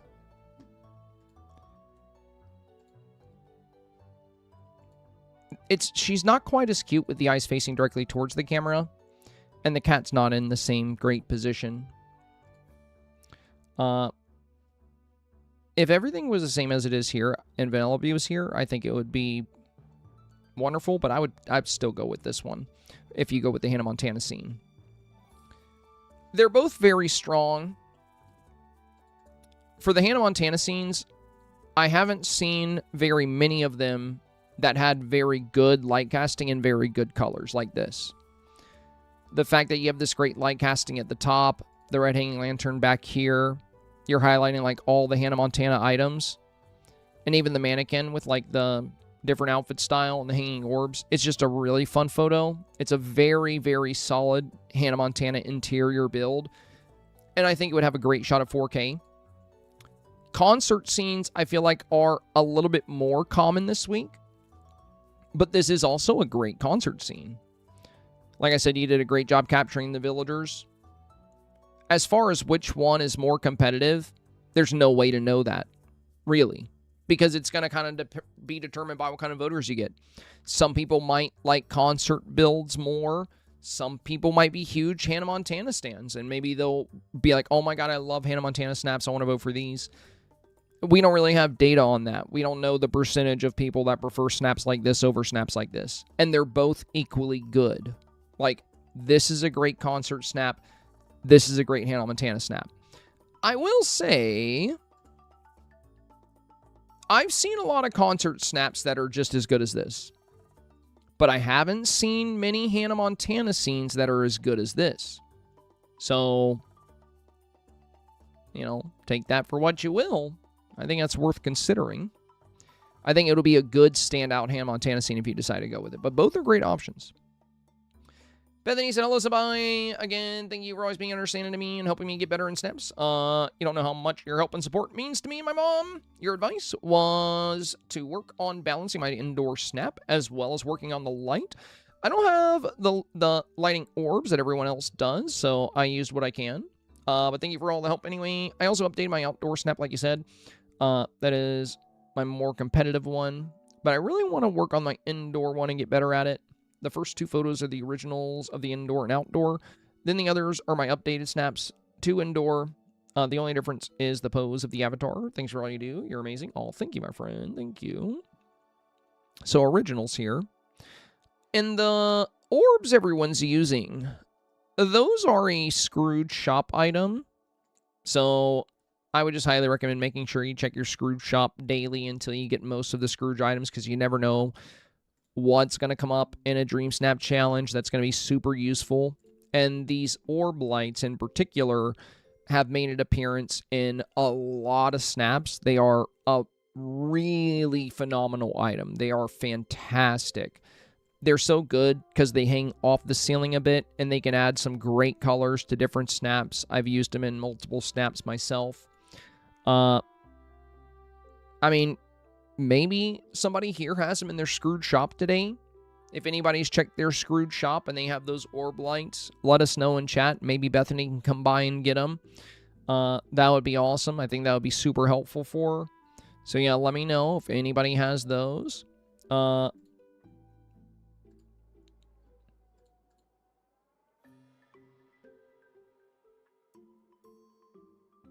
So arcade build, and then another outdoor.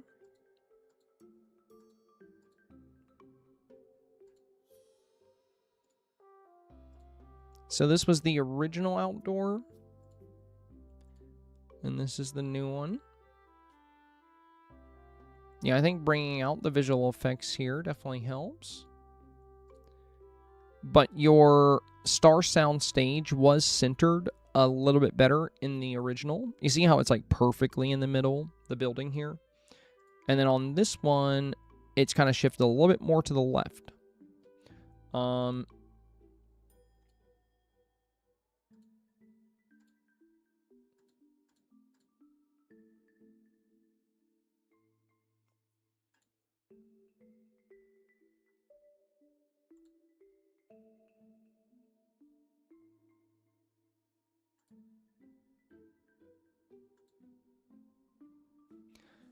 The issue here is without the orb lights, you're going to be featuring a lot of empty ceiling.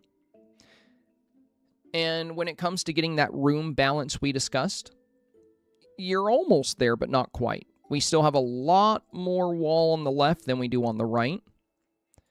And you see the ceiling line? You see how this line is going up? You want this line to be straight. So if you turn your camera a little left, you'll get the same weight on each wall, and this line will go straight across the back of your snap instead of at an angle like this.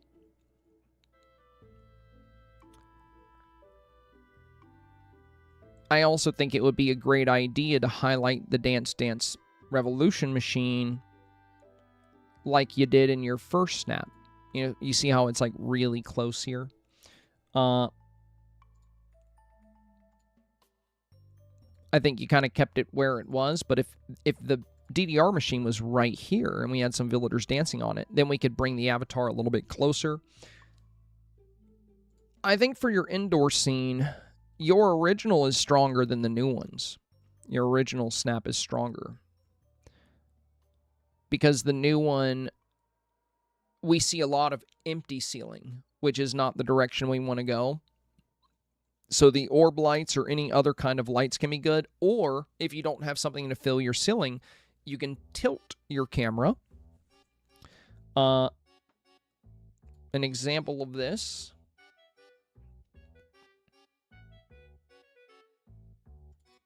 would be like this. So we're not showing the ceiling here. We're in portrait mode, and we're tilting the camera. And we're avoiding the ceiling here. We see the same thing in some of the other snaps here. And we kind of see it here too. But your original gets a lot closer to the avatar, which is ideal.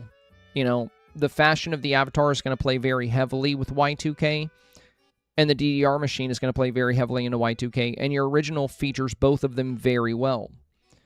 As you tried to incorporate the changes to make a more competitive indoor scene, you've moved away from your strengths.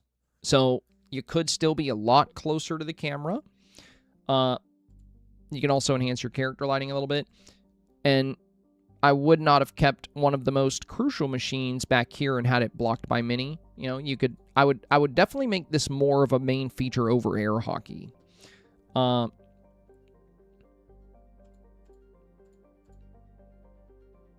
I think your original snap is better for the indoor scene. What I said still applies. You know, if you look at some of the best arcade snaps that we have here so far, they're highlighting a lot more of the room than you are in your original snap. However, they're still close to the avatar. They're still playing up the DDR machine really well. And while they are showing a lot of ceiling, they have all of these great details along that ceiling. Like the balloons. We see balloon here. We see a balloon here. We see disco balls. We see these orbs. We have these lamps in the back. So it's not just empty ceiling, right? Imagine this photo without the orb lights, without the disco balls, without the balloons, and it was just an empty ceiling. The ceiling is going to take up so much space in this scene, and it's just going to feel really underwhelming compared to everything we have going on down here.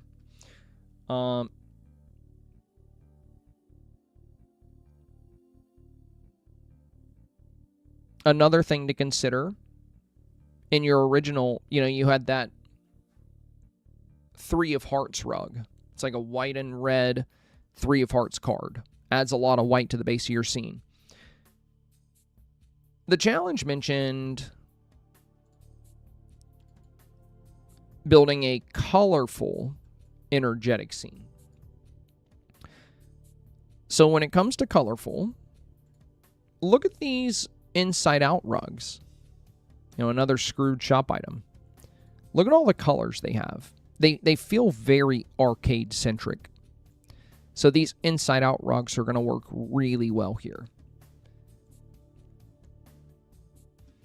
So perhaps instead of this big white 3 of hearts under you, you could have the inside-out rugs as well. But yeah, if you wanted to make the arcade scene work, if you want to go with the arcade scene, with the new version, you're on the right path with how you're showing more of the room.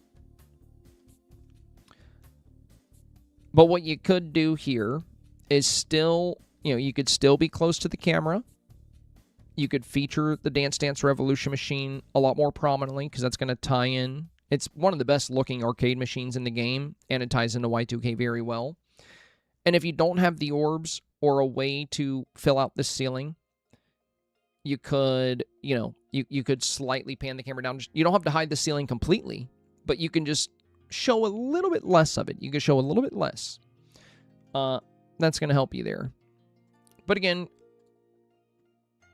being close to the camera with the avatar, highlighting the DDR machine, very, very strong plays. A lot of different ways you can do that.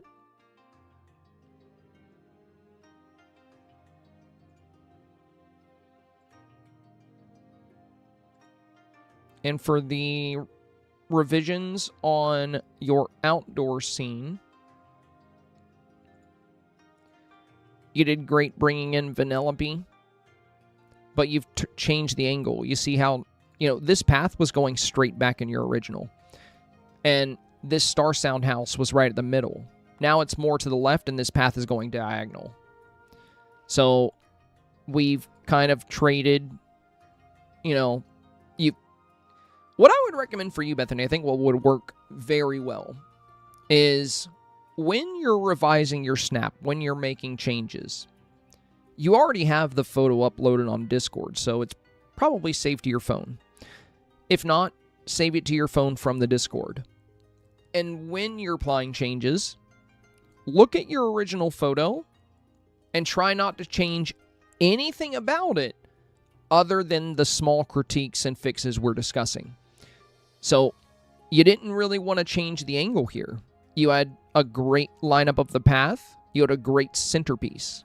But now you've shifted that centerpiece away from the middle. You've made your path diagonal. And really all we want to do was, balance out these visual effects machines on the left and right. And we talked about villagers and stuff. So if you open your, if you have the picture pulled up on your phone, you can kind of look at your angle, look at your pose, look at your distance from the camera, and try to match it up after you make those changes and retake your shot. But if you want to go with this angle that's going to show more of the arcade, I think there's a lot of opportunity here. You would want to find something for the ceiling or pan down a little bit. I would get a bit closer to the camera, and I would kind of swap. I would move the Dance Dance Revolution machine to be more of a central focus. It's very strong. It's a very strong play this week.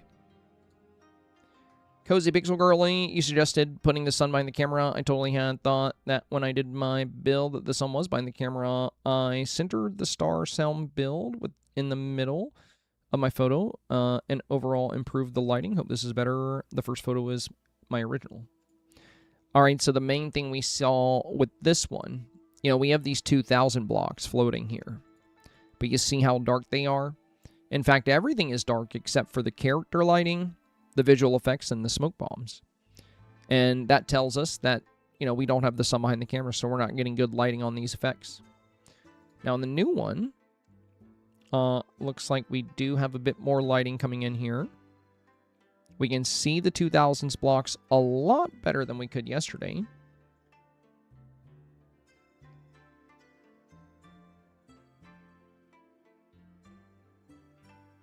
And we get good light on the balloons.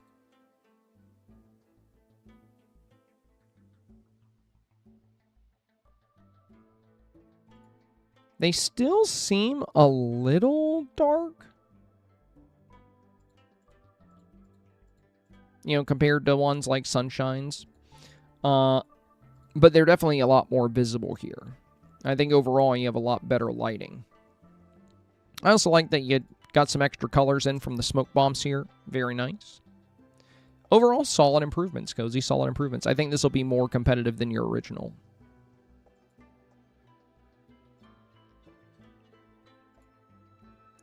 Wishing Stardust. First of the original. Thought I would try to frame for more vibes. That's my favorite, I think. Third is without the frame. And I just realized I forgot to turn the stage lights back on. Okay. Thank you for your help.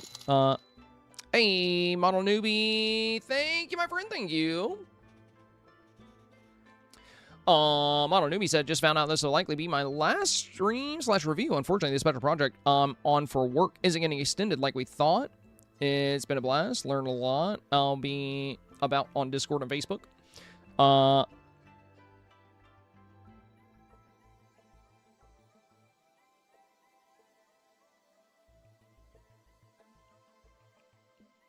Well, you know, you're always welcome in the stream, my friend. Like, you don't have to get a review. You don't have to get a review to participate. You know, we're always around.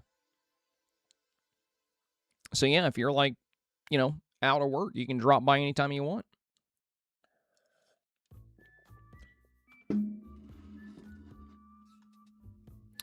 How can I join Discord? I'd love to join, says Smiley. Just type exclamation Discord. My work hours will be very different. Oh, I see. I see. Well, that's too bad. Well, hopefully you'll get another project at some point that lines up with our time. And, you know, if I ever stream on the weekends, maybe you'll catch me then. We'll see. We'll see. We'll miss you, though, my friend. It's been great having you. It's been great having you. Oh, yeah. I think you're right, Rogue Story. I think the rug was a gift. I don't know if it still works. Does anybody know if the Inside Out rug can still be redeemed? It was Inside Out 2025 gift. Does anybody know if that can still be redeemed?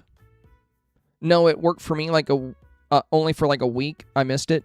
Oh, that sucks, because that's a good rug. Well, there are other rugs you can use if you want more color, but yeah, that rug is really good for arcades. So, that's too bad if you don't have that one. Trying to think of what else you can use. I mean, that's probably the best arcade rug, to be honest. The code expired early 2026. Dang, that sucks. Yeah, you gotta redeem those codes while you can. You guys have all redeemed the current code, right? There's one out right now for a new outfit. Or a new top. And I feel like a lot of people always forget. And they're like, how do I get that top? It's so good for the challenge. So if somebody could share the current code. Yeah, it glows. It glows. DDVD23 panel gift. Yeah, that's the one. Yeah, Samantha shared it in chat, guys. Make sure you redeem that code. You don't want it to be another rug situation. Dream Journey. And this is the ticket booth thing. Hora, hora. Jane Jones, thank you for the resub, my friend. Appreciate the 12 months. That's a full year now. That's awesome. Or hat booth. I don't know what it is. Dream Journey. I think it's like a big, like, Magic Kingdom, like, gazebo kind of thing. I had it in my plaza, or I dropped it. Yeah, it's got a big Mickey wizard hat thing on it, I think. It's big. It's really big. It's pretty cool. It's pretty cool. So yeah, there's a couple of active codes right now, guys. If you don't want to be in the rug situation again, I highly recommend making sure you use these codes. And yeah, who knows if they'll ever bring back the Inside Out, you know, rug. If you guys have any other good arcade rug, any other good arcade rug recommendations, put them in chat for those that don't have the rug. If you can think of anything. I don't have my game open, so I can't really check right now. All right. Wish to thank you so much for your help. I think the small changes really balance it out. You suggested to switch out Flynn for Ralph, more Y2K vibes.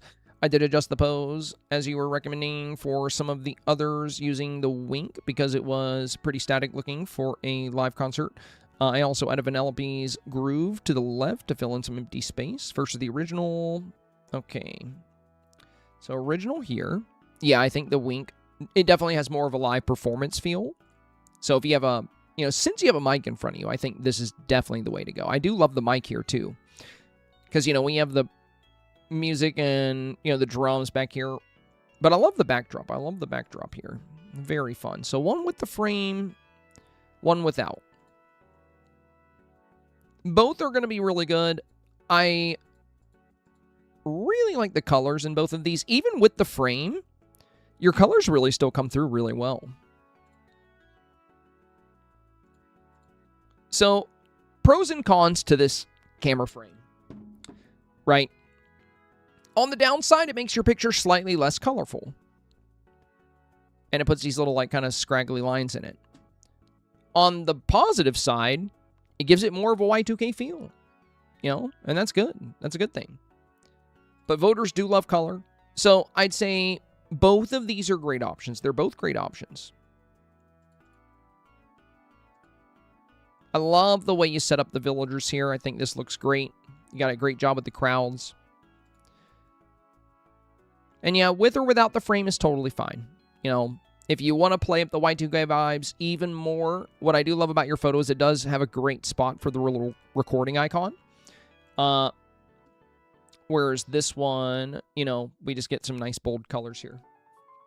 But yeah, oops. Both great options. Both great options. God, Kristoff is yummy, says Rob. Yummy. Yummy, Kristoff. Bella says, hi, Sabah. You suggested that I darken the walls and floor, straighten my orientation, and use the V8 items for the foreground. I was losing my mind trying to get Daisy, so I subbed in Mini. Also played with free mode and dropping the filter because I have a fear of my color not being successfully vibrant. Reasonable fear. I don't know if I'll use the filter or not. Still kind of hung up on it, but, I think for certain scenes, it's going to work really well. Okay. Yeah, I really like the way this one's framed. This is nice. This also has good balance. Oops.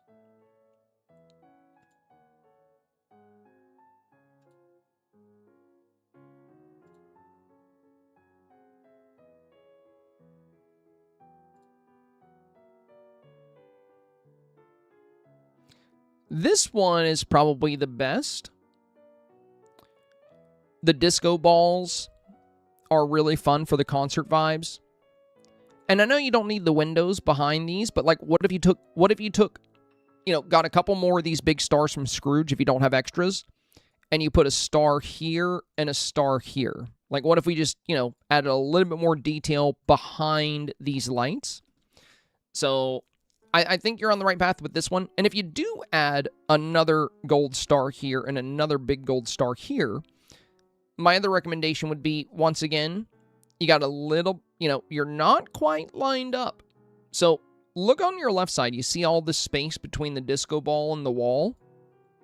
Look at the other side. Your disco ball is touching the edge of the frame.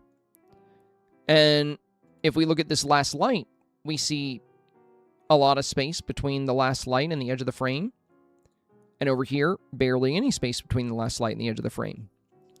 When you are setting up your angle, when you're snapping your photo, Bella, try to get into the habit, if you're making a symmetrical scene with the same items on both sides. Look at your outermost item on the far left and on the far right. Look at each one and look at their distance from the edge of the frame. Try to get them an equal distance away, and that's going to ensure, a very balanced photo. But the balance is good here. It's not like, it's not like, horribly off to where I think it's going to, cost you 4K or anything. It's just that the more balanced you can get it, the more competitive, right? So, when you're snapping your photo, you don't need me to catch stuff like this. You're totally capable of catching this at this point. So just consider that, whenever you're chilling and working on your snap and you're making a new one for review, look at your outer left items and look at your outer right items and try to have the same distance between the edge of the frame. Sometimes that means moving your avatar slightly left, moving them slightly right, or just slightly turning the camera. Both of those things can apply there. But yeah, I think this is your best one so far. It's looking good. It's looking good. Lisa, hi, somebody. Thank you for your awesome tips. 4 more crashes last night and this morning with my Switch. I have bit the bullet and purchased the Switch 2. Oh, let's go. I just couldn't deal with the frustration anymore. It will arrive tomorrow. That's really great to hear, Lisa. Are you going to get Pokopia? You should. I mean, if you're going to have a Switch 2, you might as well get Pokopia, to be honest. Congratulations, my friend. I'm glad you're investing in your gaming hobby. It can be a big investment getting a new console or getting a PC or upgrading, but you guys are gamers, Like, I know not everybody can just, go out and buy a new console. I get that. But some people could, and they just don't because they have a hard time justifying something for them. I just want you guys to know, if you have the means, don't try to, convince yourself that you don't deserve it or it's not a reasonable purchase. Life is short. There's only so many things we get to do that provide escapism and enjoyment. The world is full of, depressing news. There's always a lot of things on your mind with work, with family. Everybody needs a fun hobby that they just enjoy, that brings them happiness. And for many of us here, that is gaming. It is a very reasonable thing to invest in that, to invest in yourself, to invest in your happiness. And the nice thing is, if you do treat yourself to a new console, if you have the means to do so, it's not something you're going to have to purchase every couple years.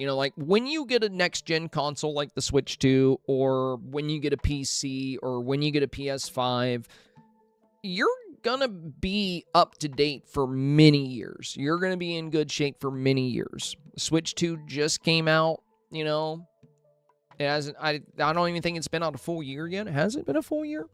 So it's very new. It's going to last you a while. Creepy said buy now before RAM goes up even more. Oh my god, dude. Yeah, it's so annoying. Honestly, I'm really glad Pokopia came out when it did, because I bought my Switch before they increased the price of the Switch 2. Because I wasn't even going to get the Switch 2. And I got it for Pokopia. And then they announced the Ocarina of Time remake. And I was like, I knew something else would come out on the Switch that I would want to play. I knew it. So now I'm very excited for Ocarina of Time's remake. And I'm glad I got it when I did, because, the Switch 2 has not gone down in price. It has gone up. And unfortunately, with the rise of AI and the data centers and how much, even things like crypto mining, GPUs, RAM, these things are becoming quite the luxury. And they're probably going to get even more expensive. So, if you're like, I'm going to wait for these consoles to get cheaper, I'm going to wait for computers to get cheaper.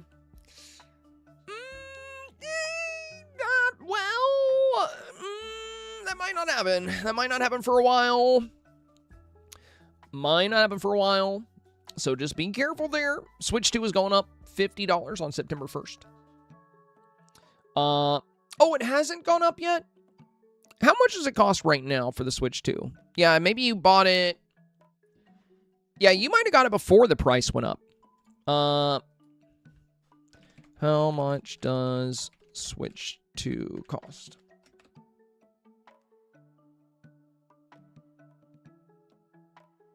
Oh, yeah, it's still standard price. So it has not gone up yet. Well, good. You got it before it went up too. Yeah, because I paid $450 for mine as well. I paid $450. But its price is permanently rising to $500 on September 1st. Nintendo announced this $50 global price hike due to shifting market conditions and hardware memory storage. So, yeah, the Switch 2 is not getting cheaper. It is getting more expensive.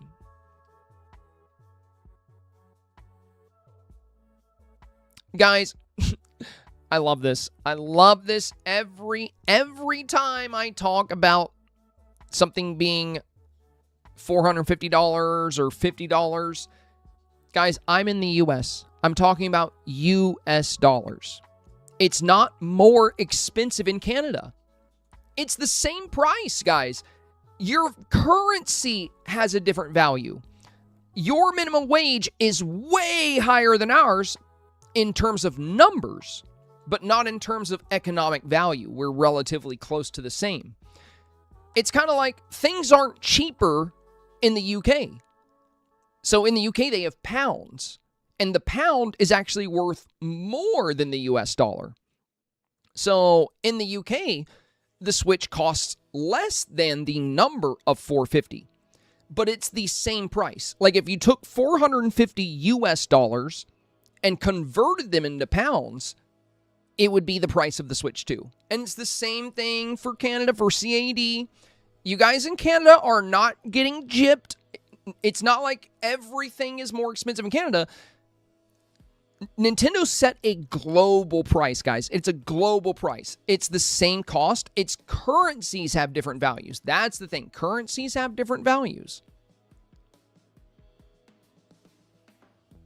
Well, yeah, I'm aware of that, Lisa.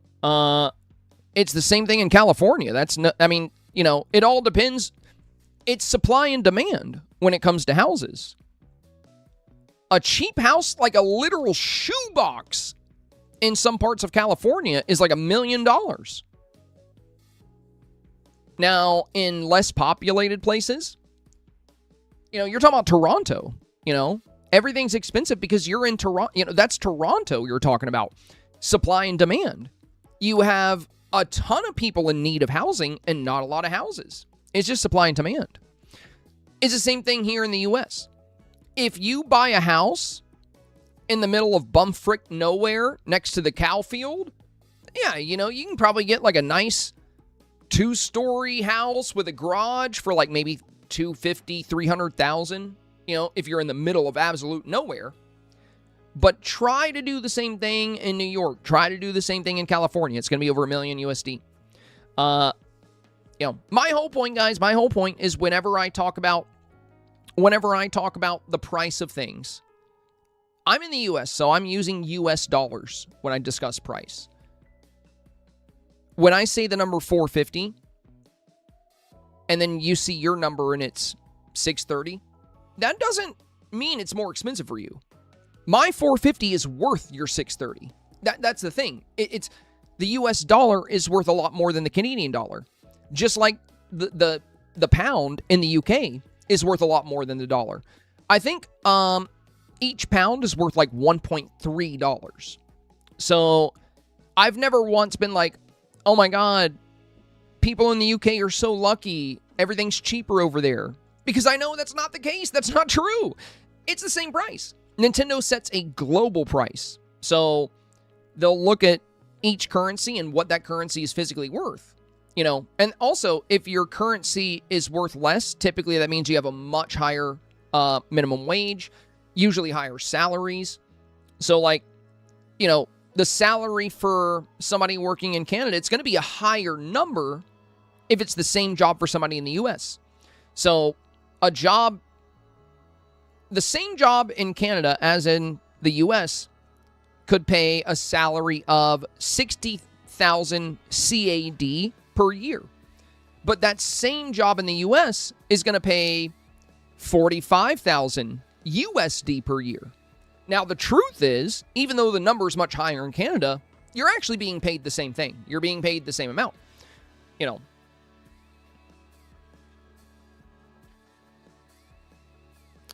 Oh, no, I'm responding to I always bring this up. I saw like the little melting face emoji. I think it was Holly. She said 6:30 in Canada, and there was like the little melting face. I just wanted to let you guys know, it's not, and I don't think she necessarily meant that it was more expensive, but I'm just letting everybody know. I'm letting everybody know it's the same price. So, one number being higher doesn't necessarily mean it's more expensive. It still seems worse. Yeah, I get that. It's just the number, like I get that. I feel like it's almost like a subconscious thing. Like when you hear that it's $450 in the US, you're like, that number sounds a lot better than $630. And it does. Even though, it's the same. It's the same thing. It's the same value at the end of the day. But yeah. Smaller number is always better when buying. Bigger number is always better when being paid, right? That's the thing. But yeah, it's always that way. Smaller numbers always sound nicer when it comes to a purchase, for sure.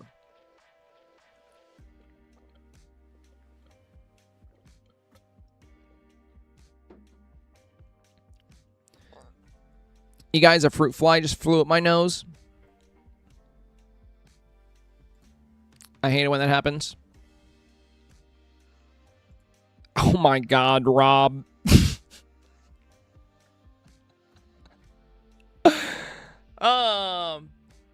Yeah, when they fly up your nose or like in your mouth or they get in your ear, it drives me crazy. Why do you have fruit flies? Do you have like bananas laying out, or do you have like potatoes out, or do you have a garbage disposal?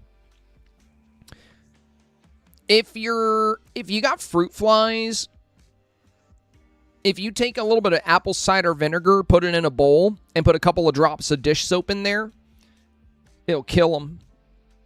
Also, pour a bunch of boiling water into your pipes, like into your drains, because that's where they lay their eggs. That's where fruit flies lay eggs, is in your like sink drains. They're also called drain flies. I gotta get apple cider vinegar. Dude, I always keep some apple cider vinegar on me. It's great. It's great for cooking recipes. It's great for it's wonderful for different salad dressings. It's great for Carolina barbecue sauce. It's also very, very now you got to snort apple cider vinegar. Yeah, that too. Since it went up your nose, you're gonna have to take like one of those like little squeezy things, and you're just gonna have to send apple cider vinegar right up your nose. All right. Anyway, you suggested that I go with the arcade concept to arrange everything so it's not corner. It has 3 walls, plus change the walls, have more visibility on the dance machine, and to space my villagers out more. First is the original. Not sure about the lighting this time. Let me know if any changes needed. All right, so OG. Yeah, this lighting is a lot better now that we don't have as much light casting. You see how we weren't getting like the dark notes of the floor and stuff? Light casting is great most of the time, but for the arcade build, this is a much more natural feel. Yeah, this looks really good. This looks really good.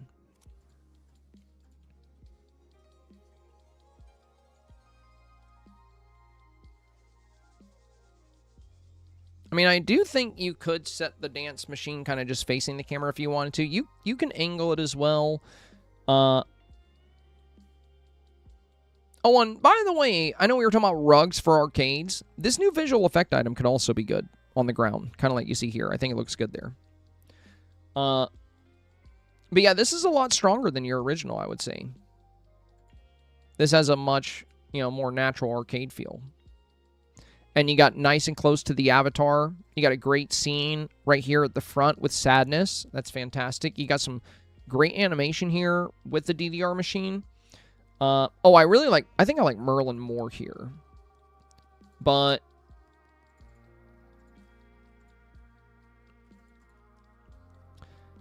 you're using the monkey pose and hiding the monkey. The only thing is, I see with this one, I think this one's your strongest because I feel like you're kind of leaning into the camera a little bit here. This one, we see you looking at the monkey, but it's not there. So it just it feels a little off. I do like Merlin more, but for the dancing scene. But I think this snap is your strongest. I think you got the light bloom looking really good.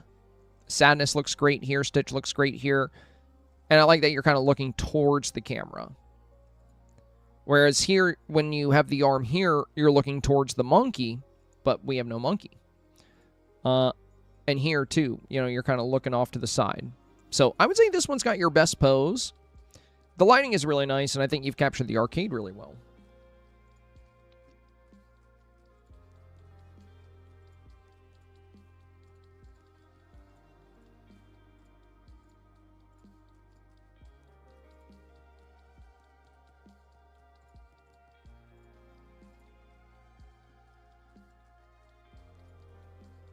All right, moving on to tier 1s here. Delionica. Hizamai, change the casita circle to the concert visual effects. Remove the secondary stage and moved up the on-air booth. Added more people. Change the color of the smoke bombs. Remove the luggage from the scene. Chose the other foreground elements. As always, thank you. All right, so original here. A new one. Okay.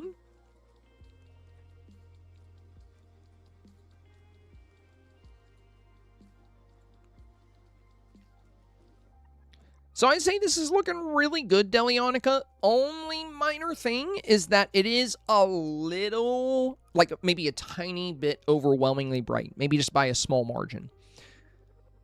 Like right here, you see how we can't even see the pixelated squares. It's like such a bright pocket here.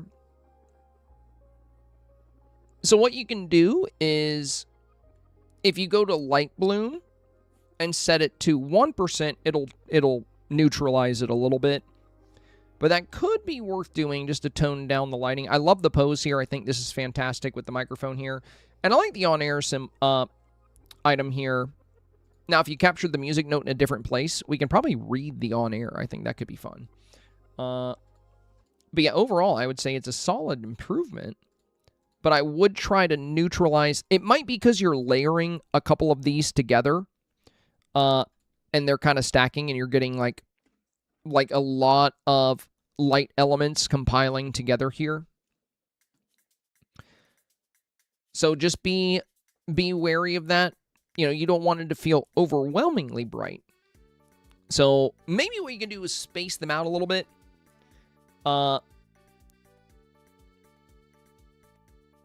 And you could try adjusting your light bloom, like 1% to light bloom, I think could be good here. But yeah, great shot of the avatar. And since you already had the stage behind you, we didn't really need the other stage here. And since you're actively performing at a concert, we don't necessarily need the luggage here either. I love that you changed the smoke bombs into some different colors as well. Definitely added some great vibrancy. It might be a good idea,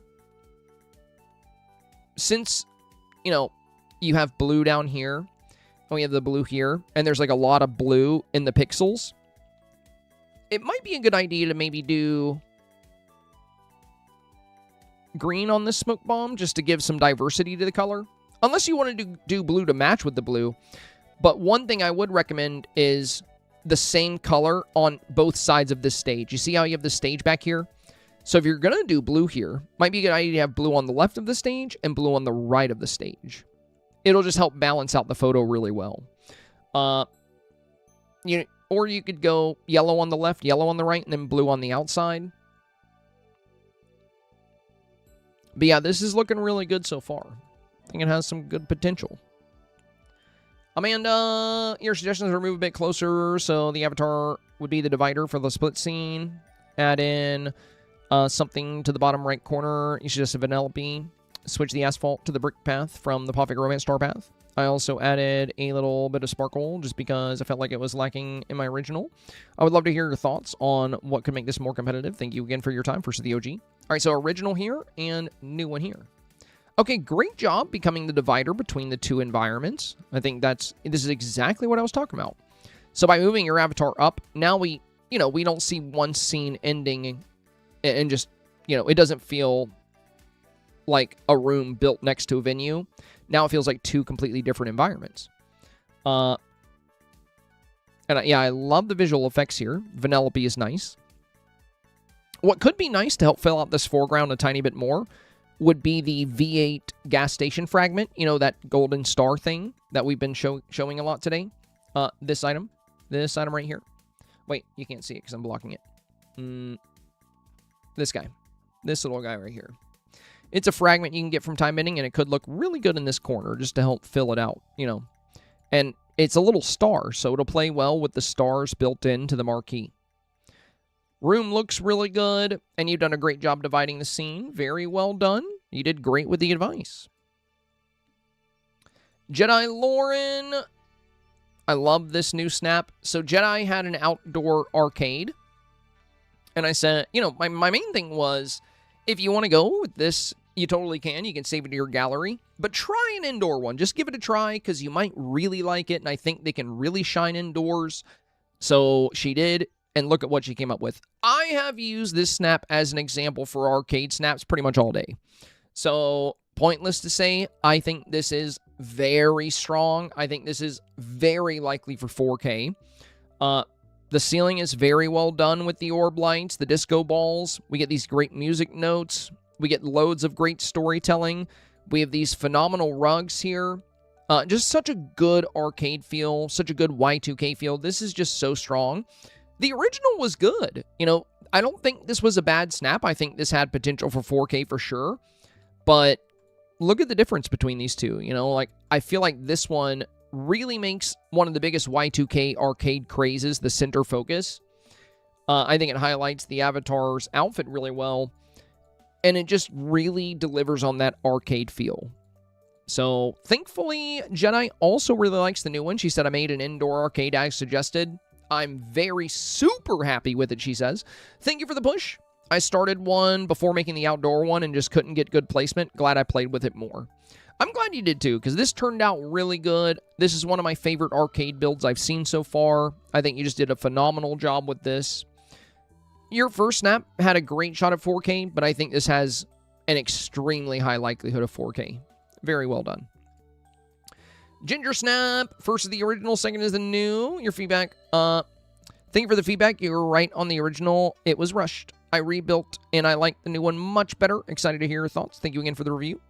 All right. Oh, yeah. Wow. Yeah, awesome. Main thing we talked about was, you know, I'm familiar with Ginger Snap's work. Ginger Snap makes exceptionally strong snaps every week.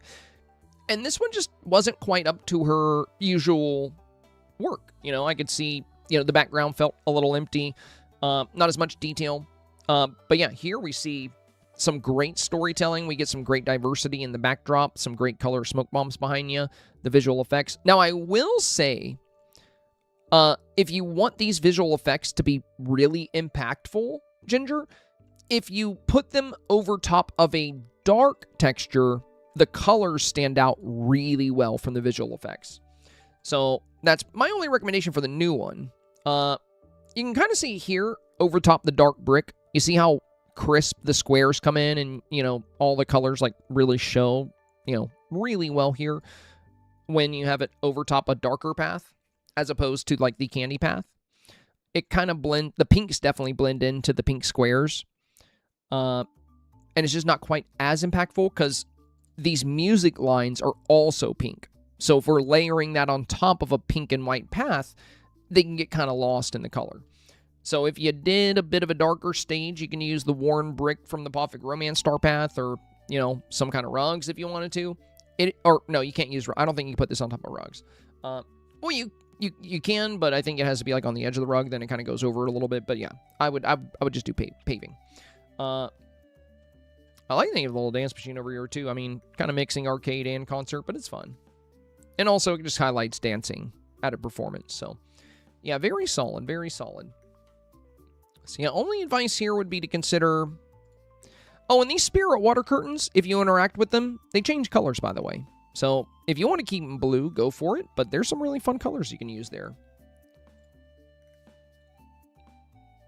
Miss Spock said, I hope I'm not breaking the rule the first week. But in my review, you did suggest to go with my concert concept. Yeah, no, you're not breaking the rule because that was something we talked about. You said you did the bedroom because the night show stage wouldn't let you put villagers on it. And I was like, oh, you know, if that's what you wanted to do, just make your own stage. It's going to be better than using the night show stage anyway. So that was part of the advice. So no, you're not breaking the rules. Oh, wow. This is cool looking. Well, great job. It looks like you put the visual effects on top of the darkest path available. You put it on top of the sinister brick. Look at how good it looks on the sinister brick. Wow. Yeah, that's awesome. It's really coming through. The starlight projectors here, creating these little sparkles, are really nice. I love the billboards, the smoke bombs. This is energetic. It's colorful. I think this is a lot better. Your bedroom build was all right, but this is one of the better concert scenes. Oh my god, you already did what I was going to suggest. So in this one, I was about to say one of my only suggestions would be Ralph is just kind of standing there. You can make him angry and he'll look like a bodyguard. And you know, you did that here. I think that's great. That's exactly. And also, your fireworks are even better in this one. Yeah, very solid. The only thing is, in the first one, you get a really nice deep blue here. I think it's in how you timed the shot. And I do like that a bit more than the kind of pale. It's almost white. This almost looks white. So the color here at the base of the shot looks really good. So if you could get, you know, the bodyguard Ralph, and you can get that deep blue down here like you had in this one, I definitely would. I would definitely try to kind of get a combination of these two, because I think the colors are a bit better at the base of this shot, whereas the fireworks and Ralph are a bit better in this shot. So if you were able to get these vibrant blues down here, I think it balances really well with kind of like the purple and the reds of the backdrop. But yeah, super good job here, Miss Spock. Amazing work. Little Jim said, thank you for the help as always. Changes, ditch the bedroom idea.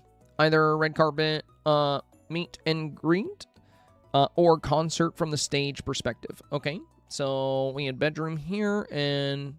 Oh, dude, the way you line this with the little batteries is very clever. That's cool. Also works really well for kind of the Y2K vibe, because it feels like a little neon light path. That's fun. You got some luggage here on the side, so you're arriving to the venue. My advice for this one, little Jim, is to really highlight that you're the performing artist. You know, you already have, like, the clothing on that kind of indicates that, and everyone's on the sides. But what if you had a little guitar in the foreground, you know, just, like, popping up here? That would be fun, just kind of plays into the music vibe. Could be fun, could be fun. Might be tricky to place, though, because you have these items here. So, if you can't do it, that's, you know, that's fine. And then the concert perspective. This is cool, too. Yeah, this is really cool. This is about the best way to use this stage if you're going to be on it. You know, go into free mode. And we showed this on stream, actually, when we were talking about the stage. If you go into free mode, you can get the camera behind the stage, zoom in, and then you can show... This is the only way to really make this stage shine while you're on it, in my opinion. Well, the only way is kind of a stretch. But it is one of the best ways to use this stage. So I do really like this. I think you got a great concert feel here. And you got some good Y2K, you know, imagery in the snap with, like, the billboard here. The Y2K marquee. It's fun. This one plays up the meta, though. And it is super cute. You know, the outfit, the wink. We can see her expression. It's got great lighting. Little music swirls. And it's got some really good villager poses.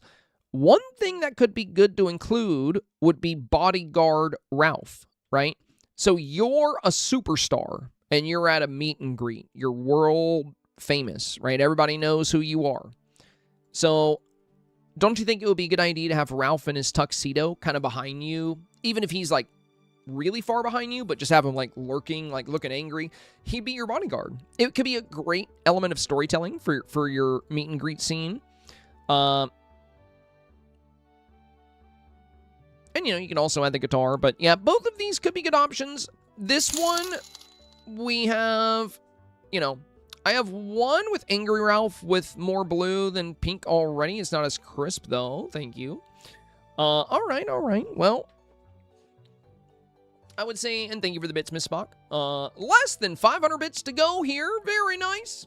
I would, well, you have a good eye now, Miss Spock. You've been doing great in Dream Snaps for a while. I think you have a good eye of how it would do. So, out of the snaps you have, just, you know, choose what you think is best. I think the more color you can get at that base, especially that deep blue, I think is going to balance really well with the shot. Now, there's a lot of concert performances, but not a lot from this perspective, which is really fun. The only downside here is that it does make the avatar a little bit smaller.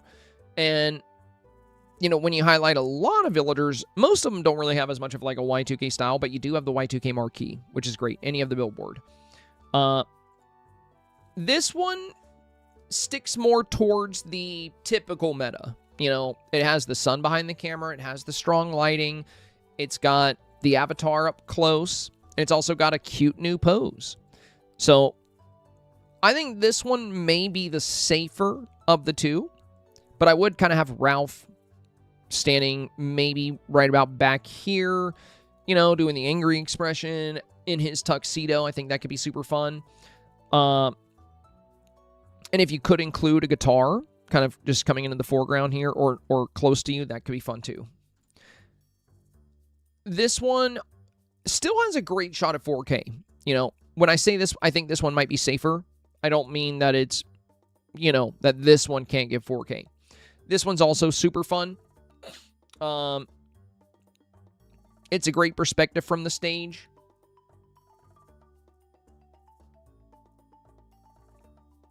It just doesn't play up those typical meta strengths as much. So, we know snaps like this tend to perform well. You know, they have a good track record. These can do very well, too, and it does have a great scene, great backdrop. But I do think there's value in showing the expression of your avatar. So I'd probably go with this one, but you could choose either one, Little Jim. They're both good options. I think you did really good with the, you know, with your alternatives. M. Sear said I changed the wallpaper and added lighting to the brighten the back wall. I'm not sure which one I prefer. Okay, so original and then new.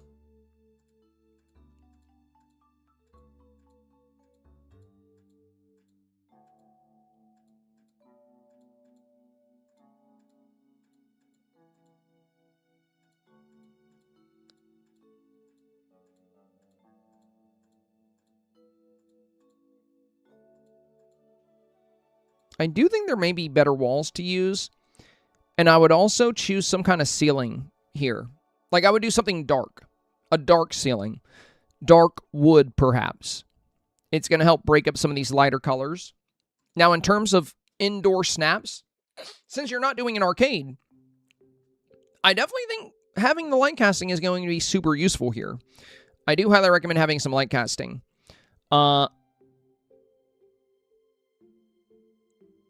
But we've talked about this a lot, Em, so I really wanted to stick for you today.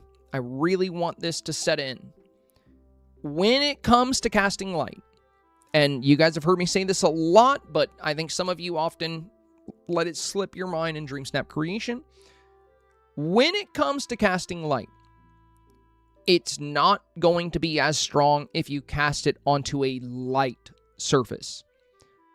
So, the closer something is to white, like if it's a very pale pink, kind of like this wall, it's not going to look as good because it just gets less colorful as it lights up. Now, if you had a darker pink wall, it would look really good. But that's why in snaps that are indoors with white walls, when they cast light, the wall just gets very bright. That's it. It just looks like a very bright pocket. I do think this one is your stronger option.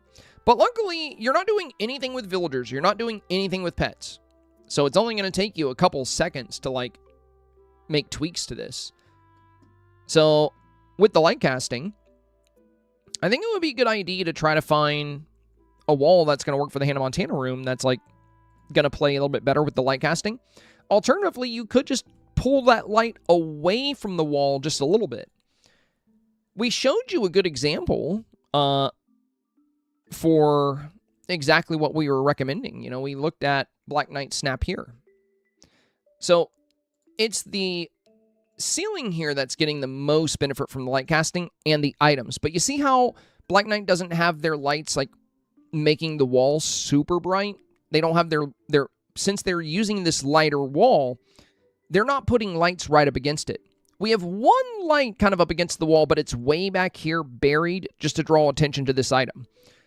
So you're kind of taking a different approach here. If you want to have your lights as close as you have them here, I would definitely recommend having a darker wall. You could just take a light and hide it back here just to light up this pocket, or you can take the light that you have here and pull it away just a little bit. Kind of like in Black Knight's photo, they don't have the lights this close to the wall, except for that way back corner, like on the back right. But, you know, let me just save Black Knight so I don't have to keep going back to it over and over.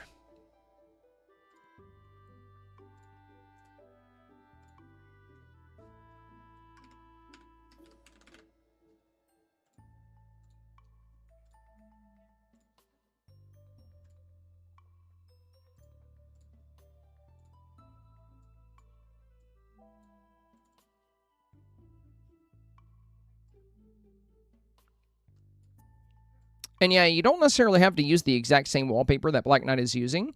You can if you want. It does work really well for the Hannah Montana room. But they're lighting up their wall with light from windows right here. But you'll notice they're using light casting right here and right here. It's lighting up the Hannah Montana lounge chair. It's lighting up the luggage. And they're also getting some, you know, look at their ceiling. See how good this dark wood note pairs with this like dark brown leopard print? And when we look at yours, we still have the default ceiling. Like you haven't done anything with the ceiling yet. It's just the white, you know, just more white. And what do we talk about all the time? We talk about white a lot. You know, we talk about how white tends to leach some of your other colors away. So we want some light casting in the room, but that doesn't mean you have to have the light this close. If you gave yourself a dark wood ceiling, you could take a small geometric light. It's literally named that. It's just geometric light. You can search it up. Very good option. And you could just put a geometric light right here. That's going to cast some good color onto your wood ceiling, just like we see right here. This is why Black Knight's photo is so strong. They're doing a phenomenal job with their light casting. Not just from these lights here, but from their windows as well. You already have a very, very good play with the reflection. You know, this plays in the Hannah Montana idea very well. But this, you've been watching me long enough now, Ems, and you've watched us go over 4K results many times. You know that vibrancy and color performs very well. You know this. It's not really a question. It's just a fact. Every week in 4K we see it, week after week. That's why snaps like this are pretty much always in 4K.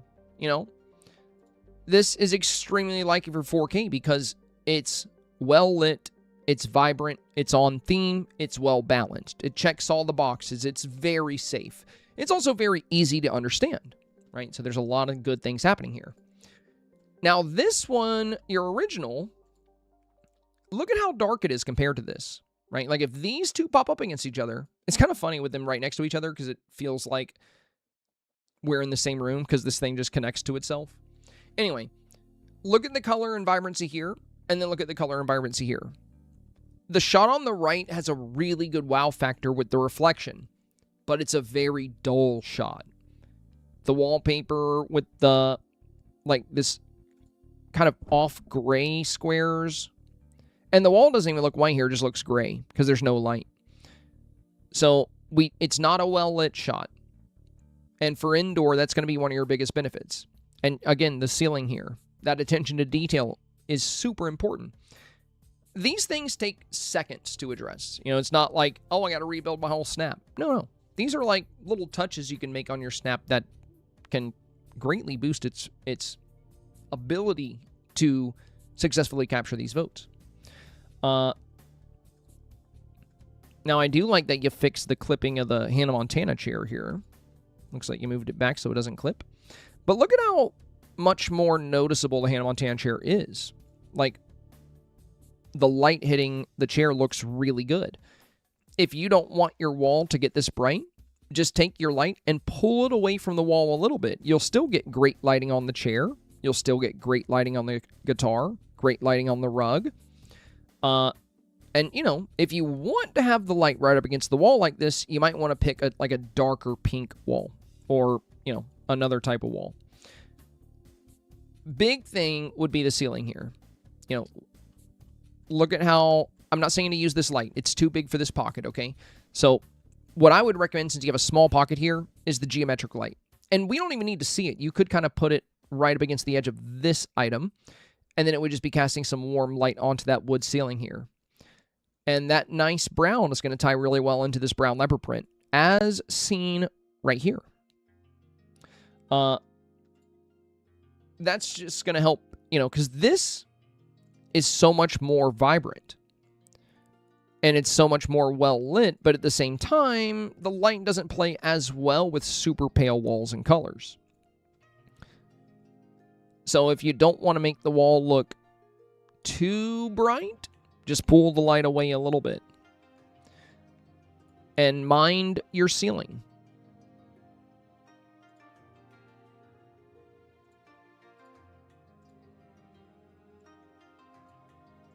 Pluto's mom, thank you again for the advice. Definitely agree with you on not having clear direction, probably because I rushed it. I went with more of an arcade route and hope these two new ones are an improvement. Not sure which I like more, as always. Thank you for your help. Of course, of course. Yo, Hen Jingle Bells, thank you. Also, why did you add a hen to your name, you know? Now you're Hengin. Hengin Bells. Hen Jingle Bells. Is there a story? There's a story behind that? Thank you, my friend. Thank you. Appreciate the 100 bits.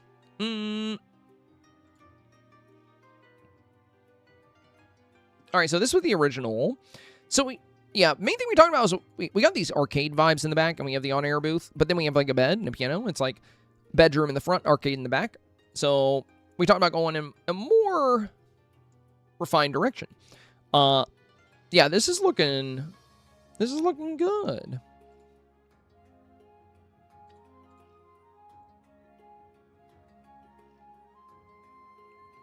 Now, one of the main things I think you would really benefit from here is going to be those colorful orb lights. This chandelier, it feels a little out of place. It's like, you know, it looks like an old-timey kind of like mansion chandelier. And we have all this tech and stuff around, but then we just have this like lone fancy chandelier. There's lights that are going to make, you know, a lot more sense in an arcade build. And we've seen a lot of them. Not everybody has these, but they are a Scrooge shop item. These orb lights are going to be perfect for your scene. And if these disco balls were premium, so you might not have these, but these could also be very, very, very good if you do have them. But yeah, the main thing I would be considerate of is the orb lights. And if you want to add extra detail to your ceiling, you got things like the Tigger balloons, these floating Mickey balloons. If you just search balloons in your furniture menu, you'll find these. They could be super fun to add some good details to that ceiling. But overall, yeah, your new builds are looking a lot stronger here. You know, I like that you pivoted into the arcade route. You featured the prize booth really well in this one. Notice me, senpai. Notice me. Wings of a Daydream. Thank you for my review and special shout out to Scuttle for helping me track it down between errands. Thank you so much. Greatly appreciate the dono there, Wings of a Daydream. And to all of you guys that supported the content today, thank you. we just hit another new record here on the channel. That is officially, for the first time in the history of my Twitch streams, 240 consecutive streams in which we have hit our daily goal. That is incredible. Thank you so much, you guys. Jin says, yeah, it was a typo in another stream, and I went along with the joke, so now I'm known as Jin. I like it. Yeah, it's pretty, it's fun. My name is Hin. And by the way, I think my chat bot is taking the day off again. Wait, is he? Because, well, it's just not commenting for the direct donations for some reason. He comments when I do uptime, and he comments for bits. But I noticed when we got the direct donor earlier. Oh, you know what? Never mind. Maybe they might have done the stream elements one. I bet you that's why. So you know what? Yeah, sorry, RoboPie. I think you're actually doing a good job today. Don't worry about me. Never mind. So between your two scenes, I think I like this one a lot more. I love, the villagers over here kind of thinking about what prizes they're going to get with their stickers. Now, you have, potion bottles here on these wood shelves.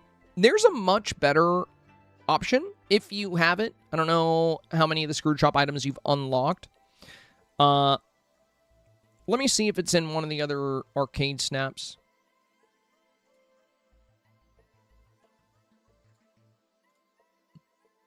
It's not in this one. Well, I would track it down, but let me describe it to you. So if you're indoors, if you go to wall decor, there's a shelf like this that has 3 wooden shelves. And instead of potion bottles, it's got little stuffed animals. There's a little peppermint with a face. There's a little lantern thing with a little smile. I don't know if any of you guys have the name of that item, but it has little toys. So that could work really well here because it's so close to the prize counter. I think even this is on it. You see this little smiley lamp in the case right here? This little guy? I think this little guy's on it too. So check through your wall decor and see if you can find that shelf. If you can't, yeah, I think it is a Wreck-It Ralph item. Yeah, I think it is. So you could probably find it under the Wreck-It Ralph tab. So my 2 recommendations to finish this one out, Pluto, would be the orb lights kind of hanging down in the ceiling zone here. The toy shelf right here with the ticket redemption.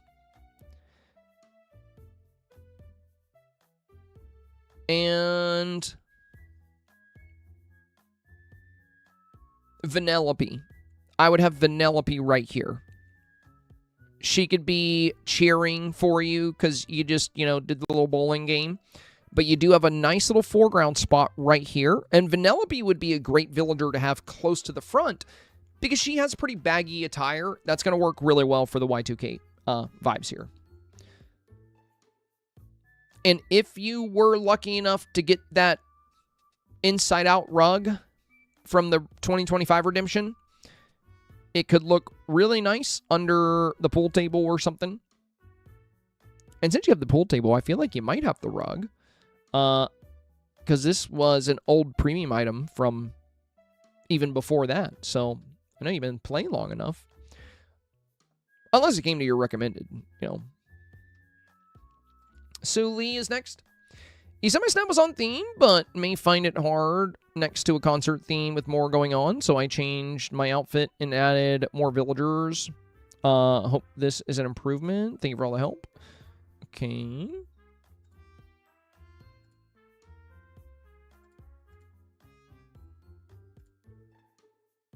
I really like this one. So I think this was the original, right? Yeah.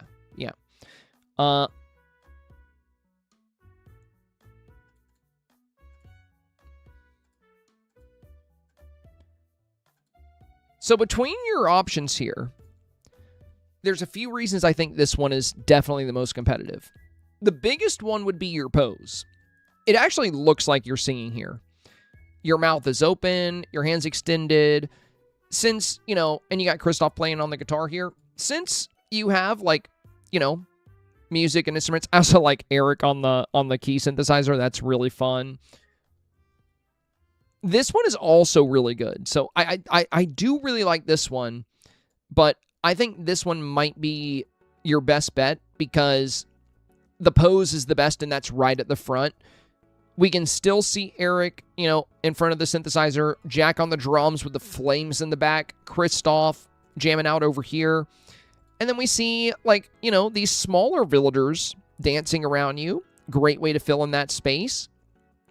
Love the electric guitar on the side, the listen here items, the little memory orb tubes. You already had a strong snap. Like, your original snap was strong. So I think you were already kind of in line for 4K, but, you know, we're just talking about ways it could be even more competitive, and I think you really nailed that. Like, this feels highly competitive. I think you did a really good job here. Not to mention the visual effects come through really nicely here, and I love the music note right behind you. This is so good. Yeah, great work. Very solid job. Also, it's so cool that you did this indoors, you know? The fact that you decided to do this indoors is what is allowing you to use these fun hanging orbs, and, you know, you also have these fun pillars. This is just such a good indoor concert scene. This is really impressive. I also love the fact that you put the drums on a table so they would be like a little higher up. And, you know, you also got Jack kind of clipped into that table, but, you know, unless somebody's like really looking for that, they're not going to care about it. You know, they're not going to care that he's clipping, I mean. But, yeah, you were able to highlight the drums really well here. Yeah, this is great. This is great. You did a good job. Danielle says, first is the original, second is the new. Added more buildings, changed, and added more characters and positions. Changed into a skirt. Okay. So, you know, probably don't want to pose with a smartphone from 2020, you know, since we're early 2000s here. But I don't think it's a good idea to, like, not really do any kind of storytelling with your pose. You're kind of just standing there with your hand on your hip, like, you got better places to be. Did you get the new hair where you can do the pose, you know? Like, because there's a wink you can do now. I would experiment with your pose a little bit. If you just want to send this off, I think that's fine. It's looking pretty good.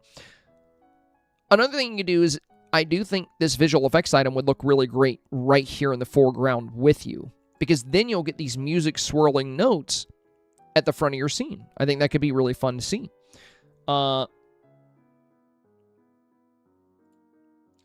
it's a great improvement from the original, because here we had like these tables and like a couple of villagers, and it was just kind of empty, and then you're taking a selfie with a very modern phone. With this new one, you know, you have fans cheering, which, you know, takes makes this pale pink table a little bit less visible. You got more going on this side. You got Rock and Roll Mickey here, Vanellope here. So, if you're the artist, like if you're the star, and everybody's like, "Oh my God, you're here," you can make that more clear by putting a guitar like next to your luggage. You could put a guitar right here. You could put a guitar right here. You could take your visual effects and put it right here around you. So it just kind of surrounds you, and then these music notes would swirl around you. And you can also do some really fun things with your pose, you know, rather than just doing the hand on the hip with like no facial expression. She doesn't look very excited to be here to perform. What could you do to remedy that? Experiment with your poses, you know. Look at your competition, you know. Look at how people are getting really clever with how they're showcasing the avatar this week. There's a lot of great options for you. Overall, solid changes. Crafty Joe, first of the original, he said to increase the room size, use Vanellope, use CD stand, make the Hannah Montana items more prominent, and use the colored orb lights.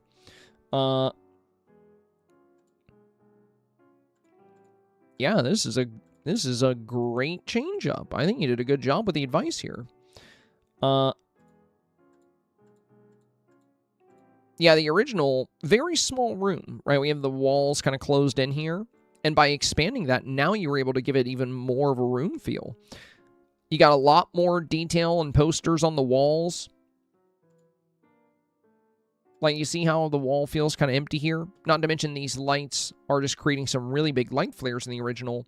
Whereas in the new one, you know, now these are pushed more to the side. We have this Vanellope wall art. Yeah, Crafty, this is a lot better. Also, I love that you added the very colorful rug here under your little TV. And you were even able to add some extra wall decor here with the Mickey Mouse mirror below the clock. Yeah, you added a lot more detail here. Very solid job. Very solid job. And again, you know, Vanellope's great here. You know, she just ties into the Y2K vibes really well.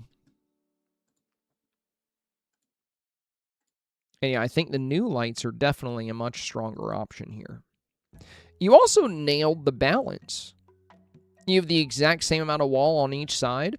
I'm noticing in your original, you see how you have this descending line, and then we see more of the right wall than we do of the left wall. But in this new one, you've completely fixed that. The line in the back of the shot is like perfectly straight. We get an even amount of weight on both walls. You got loads of good detail in. Yeah, you did a really good job with your rework here. Fantastic. Scylla is next. Said to rethink, I added more neon stuff, changed the wallpaper so that the neon stuff would pop. Added the stage things to the front. Are they overpowering it? Move the DDR up and put Flynn and Rapunzel on it. Moana is cheering them on. Thanks for the tips. I also worked on this while you were reviewing it. So original here and new here. So for the DDR machine, yeah, they're pretty fun on it. What I've seen a lot of people doing, though, is using smaller villagers, so the DDR machine is a little bit, like, easier to see, so you can see, like, the dance notes and stuff. But you can use them if you would like. Your walls make a lot more sense. Like, yesterday, you have a lot of light casting. It's very warm. It feels very bright for an arcade. Arcades are usually a little bit dimmer, so that all the, you know, if you've been to a big arcade, you know, the whole place is lit up with all these, like, flashing neon lights on the games, on the ticket machines. But the lights in the building themselves are pretty dim. It's not super, super lit like this. They're usually dimmer. More like this. You know, there will be a lot of glowing lights. But the environment, you know, is mostly being lit by all the stuff glowing around it. So I think you did a great job with this. The effects are super fun. I don't think they overpower it. You know, I think they add a pretty fun element here.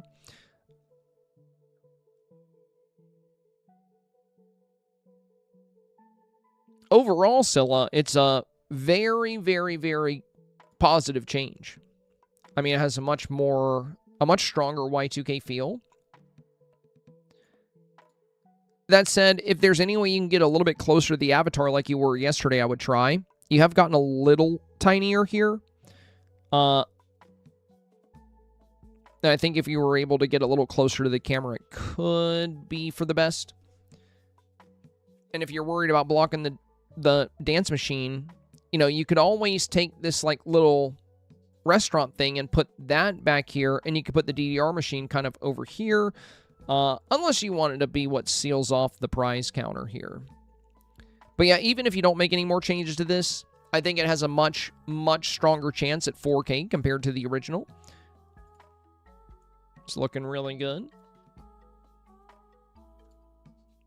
Fallen Angel, thank you for your recommendations. I switched out the ceiling for a darker color, added some more colorful lights in the front. Not a critique you gave me, but you mentioned colorful a lot. Yeah, it's in the challenge, you know. It says create a colorful, energetic scene. So I haven't mentioned it a lot, but yeah. And even if it wasn't in the challenge, I still recommend colorful. It's just something we consistently see every week in 4K in mass.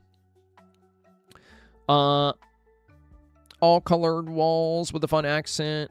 Also added the gobsmacked fan. Okay.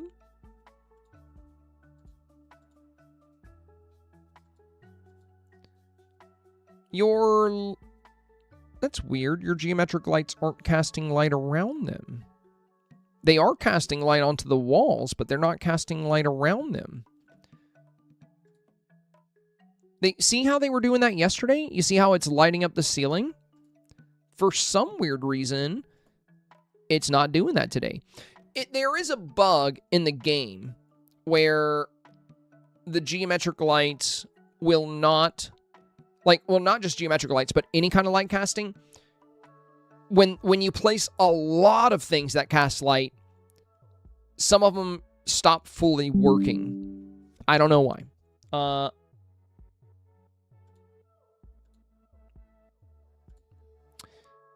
Now, the only downside here is you do have a lot of light concentrated here on top of light colors. So this upper left pocket has become extremely bright. Same with the Wally posters. See how we can't really see the details on the posters? So it might be a good idea to pull... You see how close this light is to the wall? Might be a good idea to pull that back a little bit. Or get rid of it. You know, you don't need that many lights.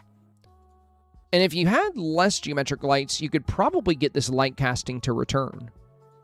The reason you might not be getting it now is because you've added the orb lights and multiple geometric lights. It looks like 1, 2, 3, or maybe just 2 on each side. But it is a lot of them. Now, everything down here looks really good. Like the avatar pose, the guitar. I will say this visual effect pattern is going to stand out so much better if you don't have it on a light surface. You have this very light green carpet. If you had like a dark purple, or not even dark purple because there's purple in it, but if you chose a color that's darker in nature, we're going to see this, we're going to see the colors from this visual effect item a lot better here. And I don't have to show that to you. We've seen it in so many snaps, so you probably already know what I'm talking about.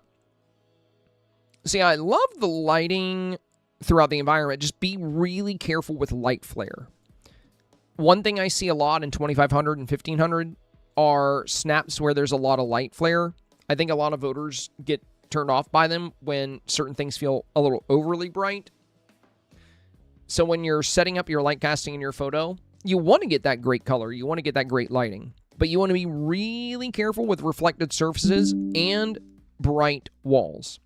Bro, why is my email giving me... I don't want to turn off all notifications, but like, it's only supposed to notify me for priority emails. Now it's just going off every 5 seconds. I'll just go into the settings and fix it later. Yeah, I'm literally getting a notification for like an Aeropostale clothing sale. I'm like, I don't care. So yeah, just be careful with a light colored trim, with this white trim. And, you know, see how we can see the details on Vanellope here, but right here, it's all washed out because of the light. So having the light that close to the wall is probably going to hurt. And yeah, I wish we could get... What we want from those geometric lights is this effect. But the reason we wanted to get away from the white wall is because this is exactly, you know, the light flare I was talking about. This is what can hurt snaps. So now we've just taken the light flare that was here and we've moved it here and here. So as you add your lights, Fallen Angel, you want to make sure your scene is well lit. You just want to have a little bit of distance between the items you're lighting, especially if they have very light colors, and you want to avoid having that light wash things out. The orbs in the front, I think, are fine. I think you're getting some great light down here on the pillow, great light down here on the table. Just be cautious of what we're seeing here with the mirror. Be cautious of what we're seeing up here in the corner. Play with it a little bit. Move the lights away from those elements just a bit if you can. And, you know, see if we can still get the details for things like the posters and prevent that light washing out. But even if you don't have time to change it, this is still exceptionally good. And you got a really good shot of the cat. You got a really good shot of Vanellope. So I don't think these things are guaranteed to hurt you. But if you pop up against other really good snaps, bright light flares, I think, can cost you votes in some cases. So just be careful. Katie Elisa Senpai suggested brightening the colors and adjusting the vignette. I did that and added the camcorder frame. I really like how it came out. First, the original, second is the update. Yeah, nice. You also got closer to the avatar, which is good. It really feels like, you know, a fan recording or maybe even somebody filming this for television. Very fun. I do like the frame being added in.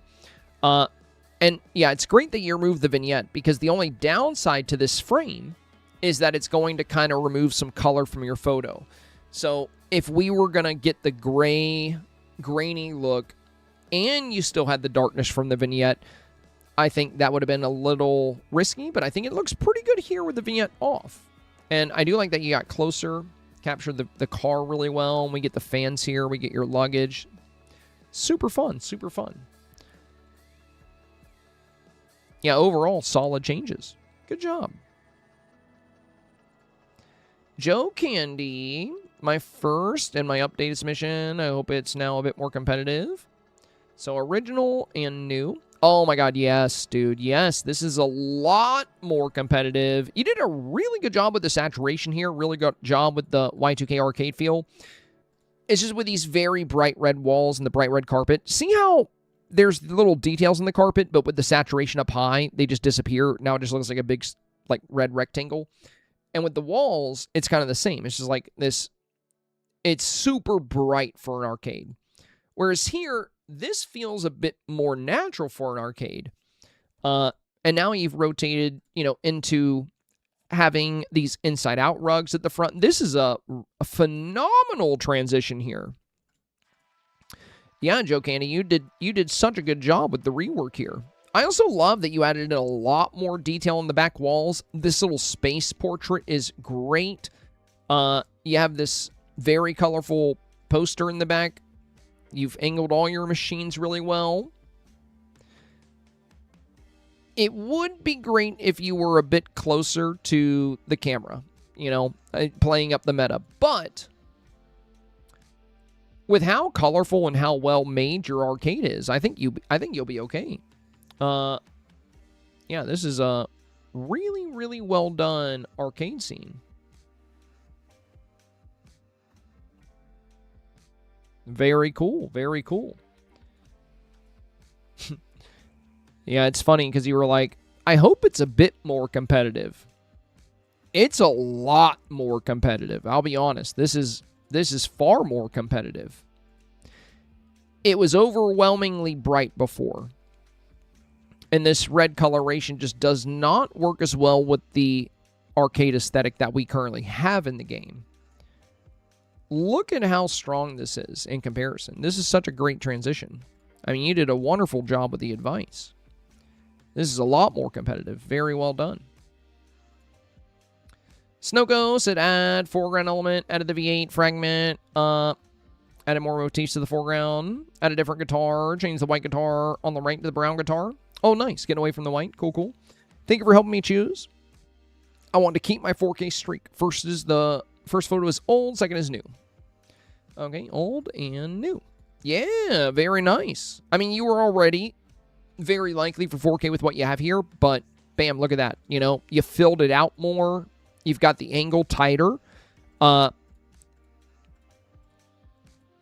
that you brought in an extra guitar, and you found ways to fill out this foreground. I love the pixel motifs here. That's so clever. That's so cool. And the way the little audio motifs kind of go up on the guitar here. And then this little sun motif, the music notes swirling around you, the V8 fragments we discussed.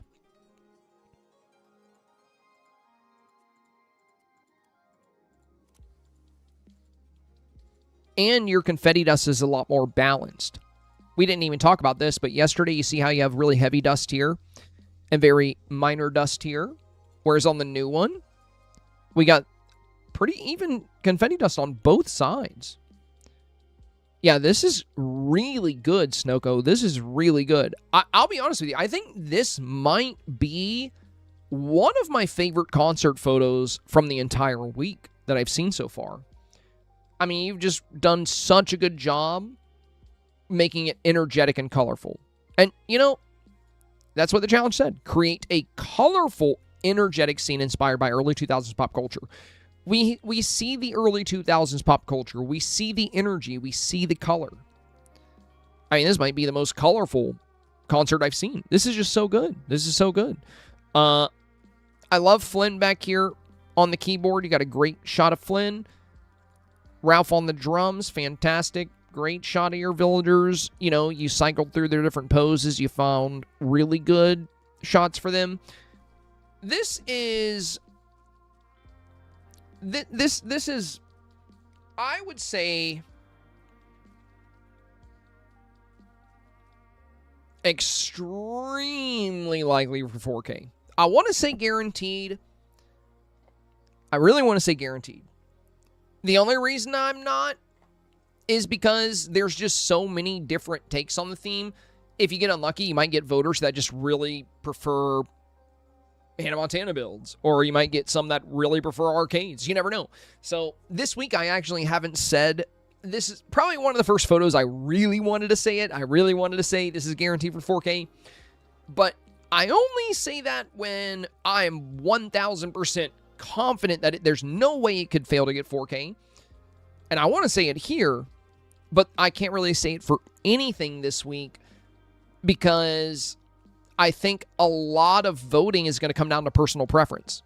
So, like, if you pop up against another really good snap, but it's something that particular voter likes more than the concert idea, you know, there is no best option this week. It just, you don't know what kind of voters you're going to get. So that's the reason this week I haven't said any photo is guaranteed for 4K, because I don't know. It's one of those themes where there's very safe options. There's like 3 very safe avenues, maybe 4. But, you know, it's some voters might really prefer certain ones over others, but I just don't see how people aren't going to fall in love with this. This is just such a good scene. It's so impressive. It's so fun. Wonderful job. Just a wonderful job all around there. Becca said, for some reason, if I summon too many villagers, my Switch crashes. For some reason? I'll tell you that reason.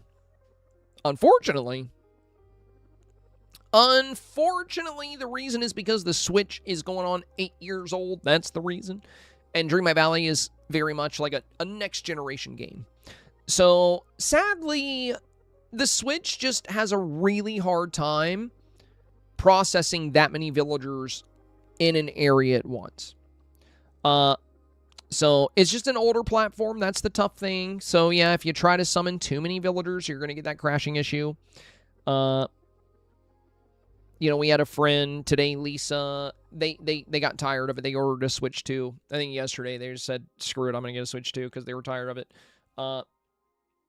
It's tough because, you know, Dreamlight Valley is a relatively modern game.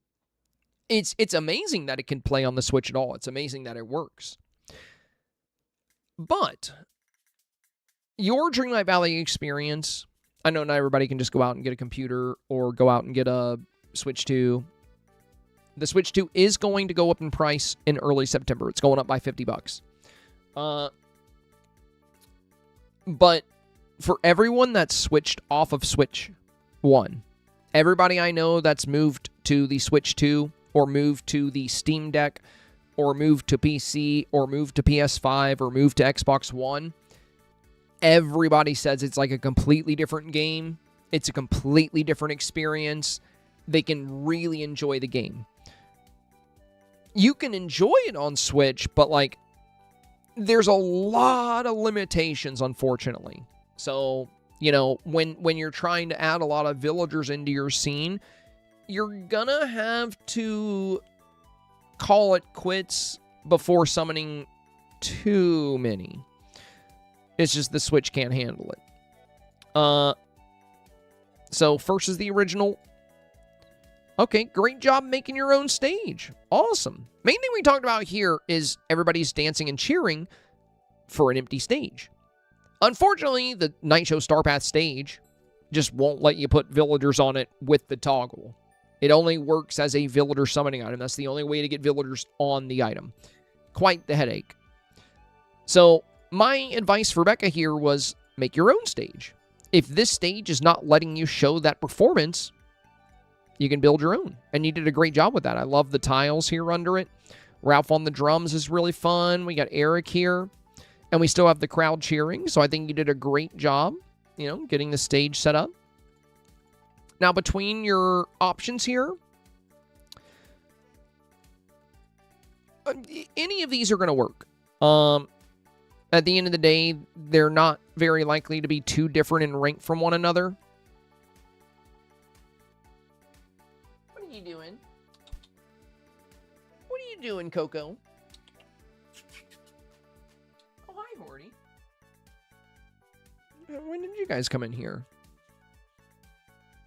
Hi, baby. Hi, little baby.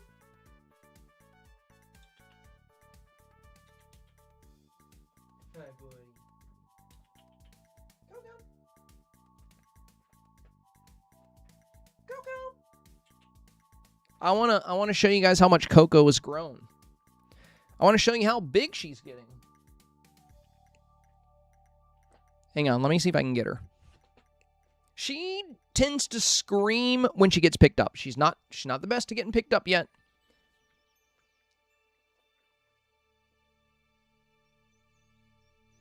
Hi, baby. It's okay, baby. It's okay. Oh, you're doing so good. You're doing so good, baby. You're doing so good.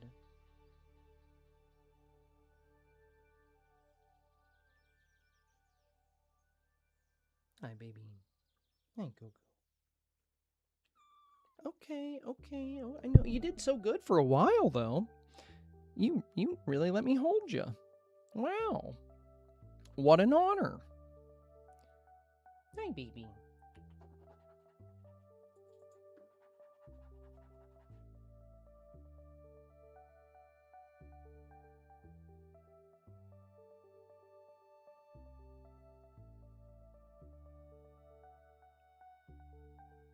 She's already a pound heavier. When we got Kohaku, she was about 3 pounds. Tiny little itty bitty baby. Now she's already 4 pounds. Hi, baby. Is your mama not home yet?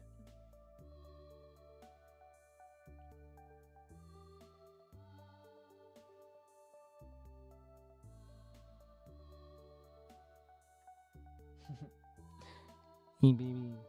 He's so cute.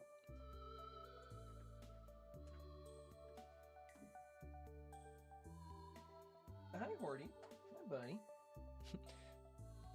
Horty's walking by, too. Like, where's my love? Where's my affection? Buddy, you never let me pick you up while I'm on the stream anyway. He's learned. Horty has learned that when I go to pick him up, if I'm in this chair, I'm going to show him to the camera, and he doesn't like that. Yeah, Horty does love having a sister. They've, he gets a little aggravated with her sometimes because she's a kitten. She doesn't know when to quit. She likes to get his tail, and sometimes he just wants to relax.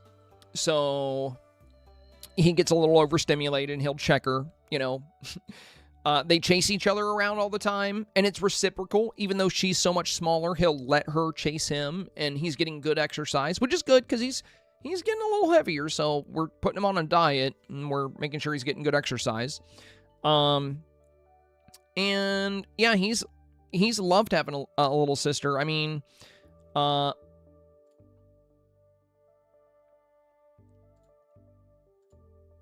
he gets a lot of stimulation, and they are together all the time, mostly because she follows him everywhere he goes. She follows him all over the place. But, he plays with her every morning, and when they take their afternoon nap, they always nap together. They're just doing, really good. She really looks up to him. She loves him so much, and I think he's been really happy to have another cat around. That's why we adopted her. That's why we adopted her, is because it was really, we wanted a cat for our cat. We didn't necessarily need another cat ourselves, but Horty is, he's got the orange gene. He's a buff tabby, which is, it's still the orange gene, but it's a bit more pale. So orange cats, cats with the buff gene, they're very vocal and they're very needy. They chat a lot, but they also usually have a very high prey drive. Like, they love to hunt, they love to play, and, you know, Jordan works, she's doing her thing, I'm streaming, and he would walk around the house and cry. He's bored, and he's been watching the neighbors' cats, because across the street, there's people that let their cats out on the balcony, and every time he sees me, he jumps up in the window, and he just looks, and his tail just starts wagging. And sometimes we get stray cats on our back porch, especially in the winter, and he's very drawn to them. And he was also really good with cats when he was in the shelter. When we found them, you know, they had him in a room with the other FIV positive cats, and the other cats, you know, were a little bit more shy, but he would walk right up to them and sniff them, and he didn't hiss at anybody. When we were getting them acclimated to each other, he only hissed twice, but it wasn't aggressive. It's more of like a setting of boundaries. Like, when he smelled her on the other side of the door, he gave a little hiss. She hissed more than he did, but it was a fear response. So not every hiss means I'm going to kill you. Sometimes it's a boundary. Sometimes it's fear. Hers was mostly fear, and his was like, hey, just so you know, you're in my domain, okay? And they've gotten along really great when we did introduce them, like formally when we let them meet. He's an FIV boy. Yeah, he is. We have him scheduled for another checkup soon. When we met him in the shelter, I love Horton so much. Like, I love this cat. He loves me too. He's like obsessed with me. It's so funny. After my stream, he always wants butt pats. He loves getting pats on the butt. Very fun for him. And, you know, he loves to play. He just kind of follows me everywhere. And if I sleep in, he goes to his cat tree and sleeps on the tree next to me, because it's like right next to where I sleep on the bed. Also, Jordan usually has to let him in the studio at a certain point, because he'll start screaming at the door if I stream late. But yeah, when we found him, he was a little love bug. You know, he was nuzzling us, and he was sweet, and he was playful. He was a little over a year old, and we really wanted him. Like, we really wanted to adopt Horty. And, you know, he has FIV, which is like, it's, you know, like HIV, but for cats, right? So it's transmitted via blood. Some cats are born with it.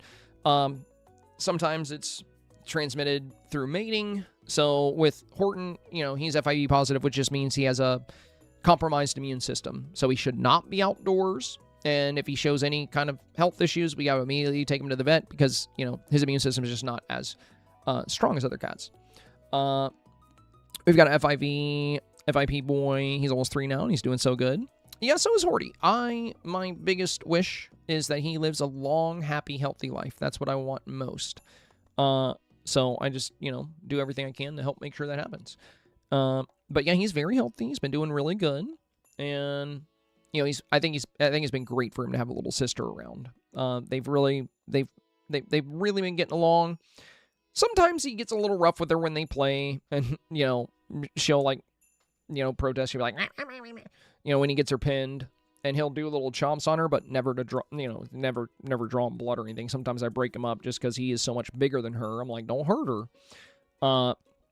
But even when she is protesting and I break him up, she goes right back to trying to pounce on him. You know, I'm like, he's like 5 times your size. You know, don't poke the bear. But they really get along. They're doing super good. Horton's really warmed up to her. And like I said, she follows him everywhere. When she came in the room just now, you know, I figured Horton must have come in the room. And of course he did. So the moment Horton comes into a room, she's like his little shadow. She really looks up to him. She's kind of learning from him, because she was just a little itty bitty baby when we got her. So, you know, having another cat around's been really good for her, and it's been really good for him too. So yeah, they're doing great. They're doing great. Now for Rebecca here, for your options, like I said, these are pretty similar. They'll likely rank about the same. I would say this one with the big music note, very noticeable in the left-hand side, probably your best bet, because it has the most notable feature out of these. It also has more of these little rising pillars, like, in the scene. So I would go with this one. But yeah, you did a great job applying the changes. So Dreamer, this was your original. And, you know, we talked about, aside from the outfit, we don't really have much Y2K reference here. Like, it's the plaza behind you. We have the portal. And we talked about kind of building out, you know, if you make your own stage, just like we saw with the previous snap, right? In this snap, she's using the night show stage, but she can't have anybody on it unless she's on it.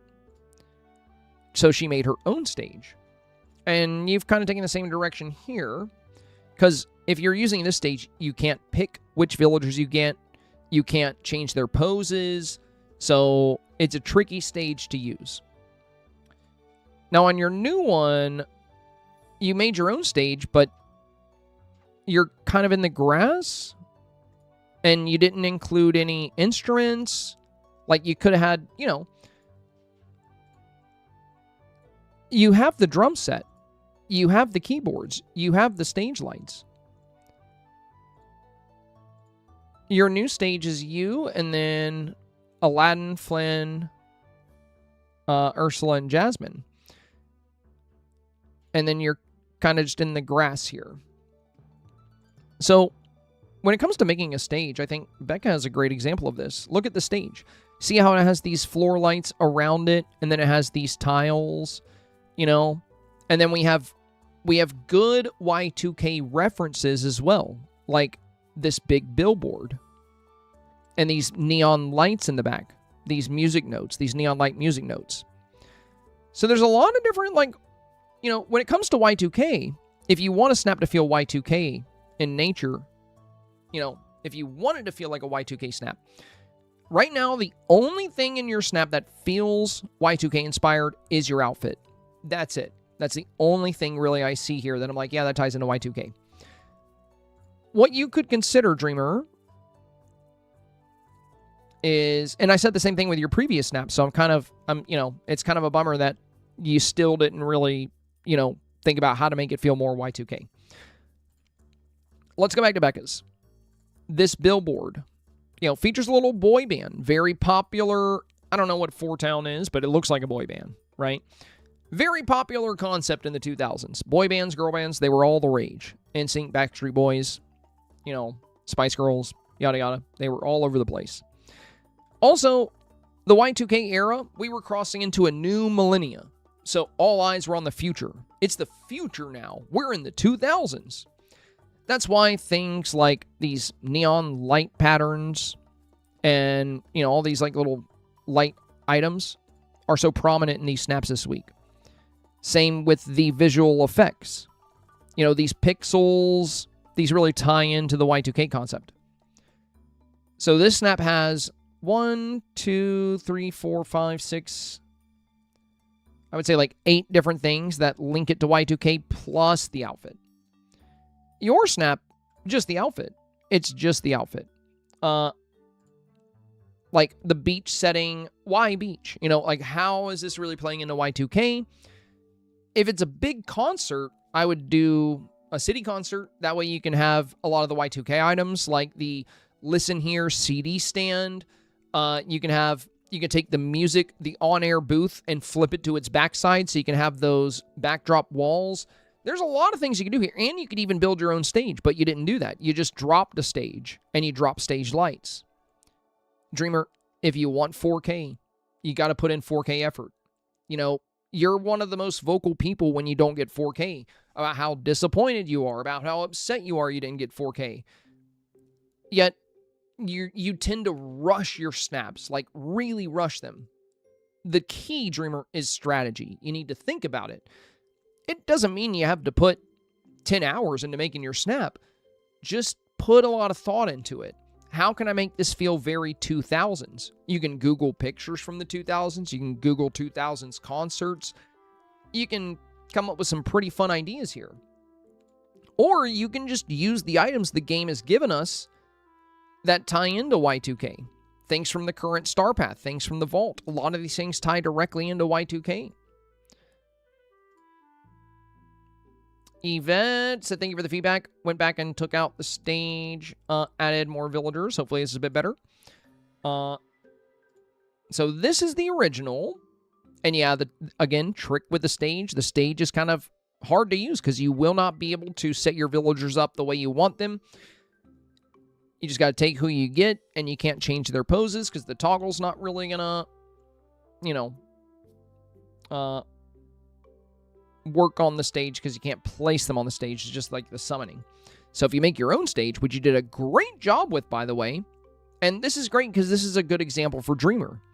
Dreamer, this is what we mean about a 4K snap. You know, this probably took a good bit amount of time to make, but it's not necessarily about the time. If I was speed running it, I could probably build this scene in 30 minutes to an hour. Like if I was just trying to go really fast. So it's not about the time. It's the strategy. Look at how she made this stage. Look at how she used these futuristic tech rugs because they're darker, and then she put the visual effects on them. She put the neon Mickey lights here. These neon Mickey lights play with that futuristic vibe. We got these stage lights all around, these floor lights around the stage. We have the DJ booth in the back for like more fun LEDs, more colors. And also, Dreamer, I think something that you kind of forgot was the theme itself. Create a colorful, energetic scene. Colorful and energetic, right? Look at how colorful and energetic this is. And also, Yvette, now that you made your own stage, you were able to get Jack in a really fun pose on the drums. You were able to get Kristoff playing his ukulele behind you. You have Rapunzel and Jasmine singing as backup singers. You did a really good job with the advice you received. You said, hopefully this one's a bit better. It's not only a bit better, it's significantly better. This is a very strong concert snap. I think you did an outstanding job here. Very well done, Yvette. Very well done. Heather is next. Thank you for the review yesterday. I removed the stage and hopefully made more of a story with my Dreamsnap, and further suggestions are welcomed. First is the original, second is the new one. So original here, and the new one here. So in the original, we have the stage in the back. And we kind of compared this to my example scene, right? In the example scene, I created, if I can find it here.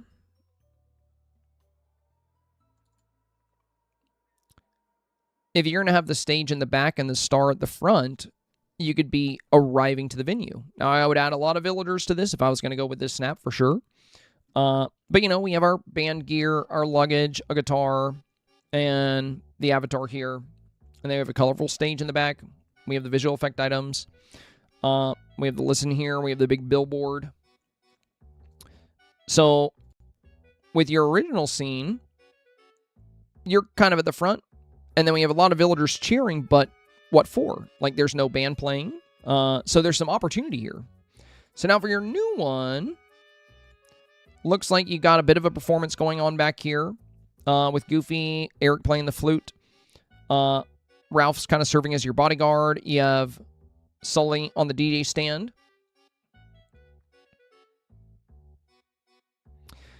Now, the sun is behind the camera, but you're also on midday lighting, and your shadow is very small, which means the sun is very high up in the sky. You're not really getting any light on Sully or the DJ booth, because your sun is off to the left. That's why your shadow goes to the right. Just keep that in mind when setting up your scene. You know, you get some good lighting here. Also, in your original, you're a bit closer to the camera. I would try to get a bit closer here as well. I would come up a good bit. I would put yourself, you know, I wouldn't get so close that you cover the Star Sound concert live tonight, but I would get, you know, several steps closer to the camera here. Overall, it is more competitive, but it's duller. Like, you've lost a lot of light, you've lost a lot of color. So I would play with your time of day. I would try to get the lighting a bit better. I would boost the saturation. Lighting and color are the second most important thing in Dreamsnaps overall. Theme is the most. Lighting and color is the second most. So your lighting and color were better in your original. The main thing we wanted to do was tell a story here, because right now it's you at the front with all these villagers kind of, some are celebrating, some are kind of hanging around. There's not much of a story to be told here. In this one, you've got more of a storytelling element, but we've lost the color and the light. So you don't want to trade one problem for another. So being careful there. Maybe go back and just try to rework the lighting and color here.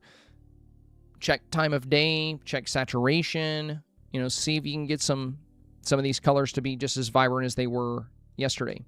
Like, look at how bright your smoke bombs are. They're super bright. And these visual effect items are really strong, but you only have, like, kind of one here that we can see on the edge, then one way back here. You could put one here under the drums or right in front of the drums just to, you know, make this whole scene over here very colorful. But yeah, boosting your saturation. And keep in mind, you know, look at your sun as if it's a giant photo spotlight. You got to get in that habit, because that's gonna help you see a significant performance improvements when it comes to snaps. When your shadows are going to the right like this, how is the sun going to hit this or solely? Because it's coming from, you know, this side angle. It's coming in like this. So if the sun's going across this way as following the shadows, there's no way it can hit this item. But if the sun were truly behind the camera, and if you had sunset time of day, you'd have really good saturation. So yeah, try to view the sun as a giant spotlight for your camera. Oh, give me 1 second, guys. Actually, no, I'm good. I thought my cat's messed up something. T-Dow said, hey, Samai, first two are the OGs. I have 3 options. The first 2 just have the Calico Cat in a different animation. Your feedback was to just the concert scene and lean more into Hannah Montana. 1, as it was stronger. Make the room bigger. Move the avatar back. Lean more into Hannah Montana items in the room setup. Changes I made the room bigger. Move my avatar back. Leaned into the Hannah Montana vibe more. Added some additional items. Added the Calico Cat. Okay. So we had the concert. We had the Hannah Montana room. Yeah, this is much better. This is much better. We can see the room well. I think the concert could do well, too. So, I mean, really, you could take either one of these. Like, this isn't really a weak snap by any stretch of the imagination. I think there's a lot of potential with your Hannah Montana one because of the storytelling element of, you know, both outfits here.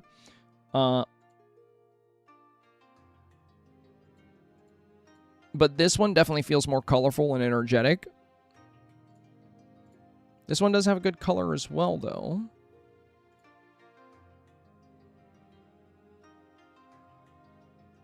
And yeah, the Hannah Montana pillow here, the Calico Cat here.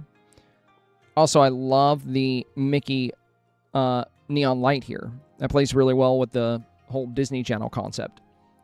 So overall, very strong. I think he did a great job with the room build. I think from the poses, though,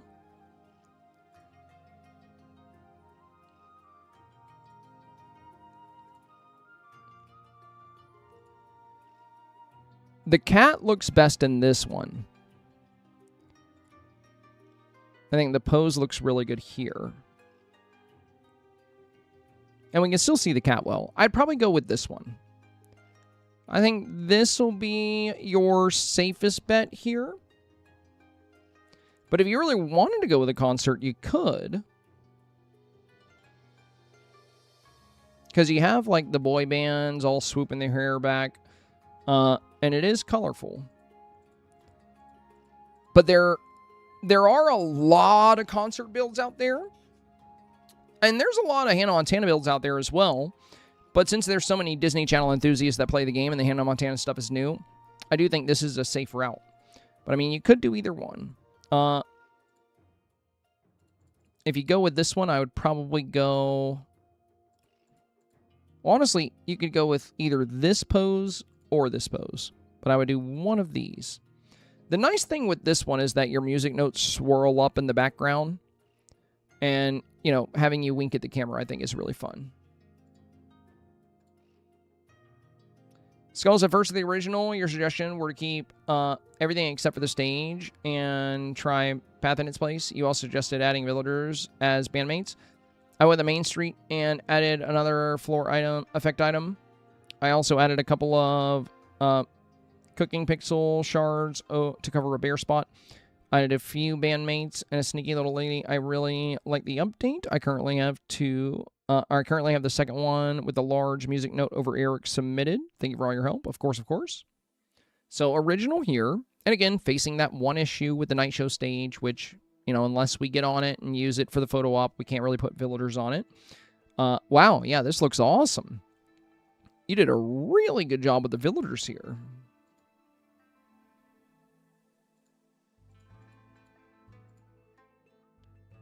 So this is the one you have submitted with the music note kind of over Eric's arm here.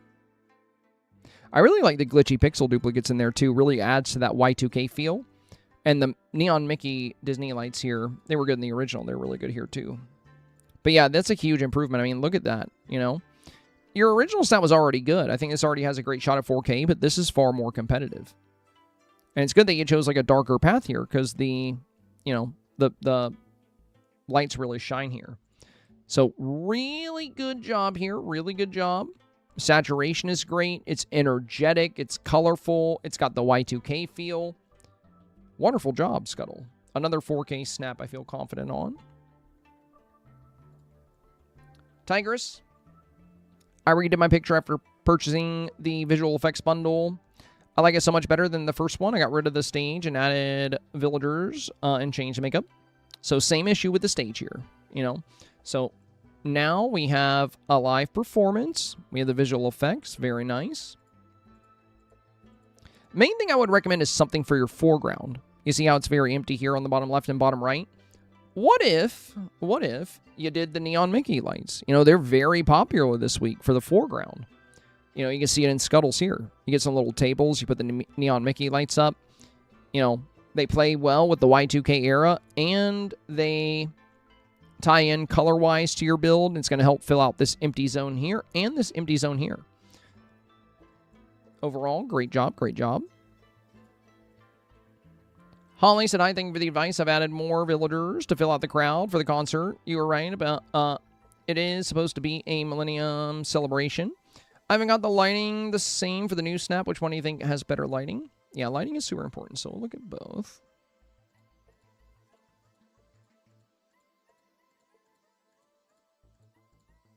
Lighting is good in both. It's good in both. Colors are a bit more vibrant in the new one. And you also have more of a crowd presence, which works really well for the concept you're going for. The first one is a little brighter, which is nice. But I think the second one is the more competitive option. You got more firework flare, which really plays with the Y2K concept you're going for, like the New Year's celebration, crossover into the millennia. And with the increased, you know, crowd presence, now it really comes to life. In this one, you know, we had a small crowd, but we have 1, 2, 3, 4, 5, 6, or sorry, just 5. 5 villagers performing, and then we have 6 villagers participating. So it's a very close performance to crowd ratio. Now we have a much bigger crowd. I love that you have Belle kind of checking out the music selection. That's fun. Also, Aladdin in this pose is so good for DJ. That's awesome. But yeah, I would go with this one. I think you did a great job with the advice. And you weren't able to get the lighting exactly as it was before, but it's still very strong. Crazy Cat Mom said the first is the OG. I swapped out the walls, flooring, made light adjustments. The first 2 are the hour before sunset.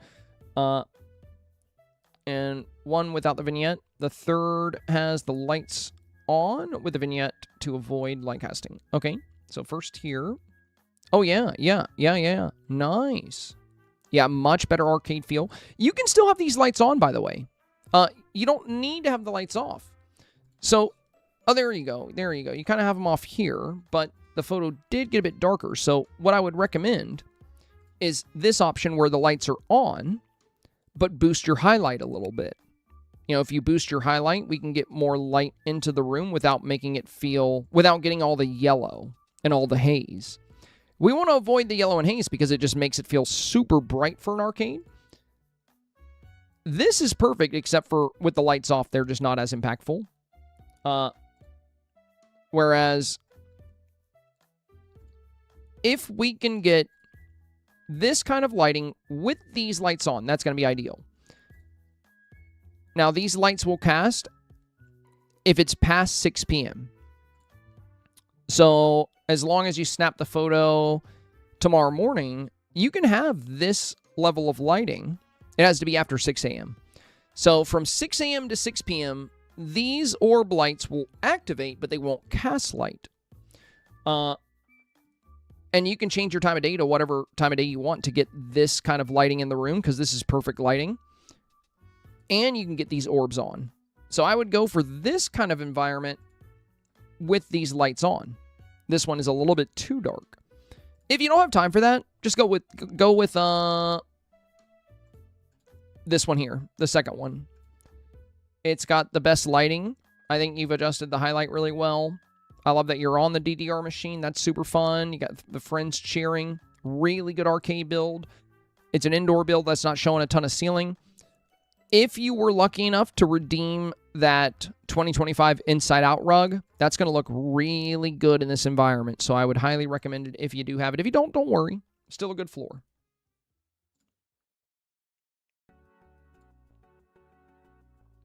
Thanks for the tips. You suggested I add more energetic villagers. Which pose do you think works best? Appreciate your feedback and tips. Okay, let's see. Oh, yeah, we got the old one here. So, original snap. And now the new one. Yeah, we get some good cheering.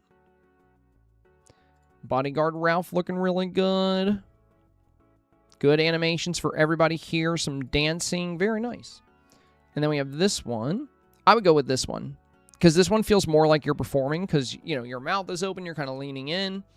So I think this one's going to work a bit better. I think this pose is really good if you're doing a Hannah Montana room, or for numerous different, you know, snap concepts. But I think for the concept you're going for, I think this is going to work better. Not to mention, another thing I really like about this one is that these pink bands kind of go out to the left and right of you very evenly, which is fun.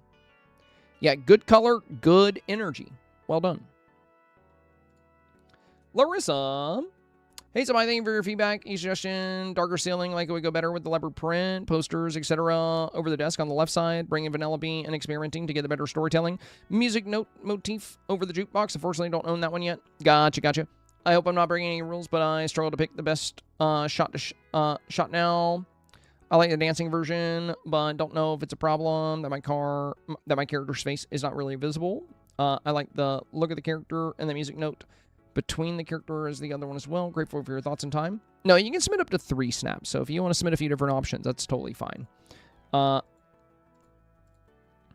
the new ceiling looks great. It stops this wider ceiling from kind of absorbing the color out of your scene. Now, the tricky thing is, you know, this pose looks more like surfing than dancing. So, if you hadn't told me you were dancing, I don't know if I would have guessed. It's a little tricky, you know. This one, I think, is pretty fun. I mean, you could go with it, because, I mean, I can see how it could be interpreted as dancing, you know. And the music notes definitely add to that. Regardless, whichever one of these you pick, I think they're both an improvement over the original. Bringing in a villager for a little bit of storytelling, very fun. And swapping to a dark ceiling ties in it really helps with the light casting, and also doesn't absorb as much color out of your scene like we see here.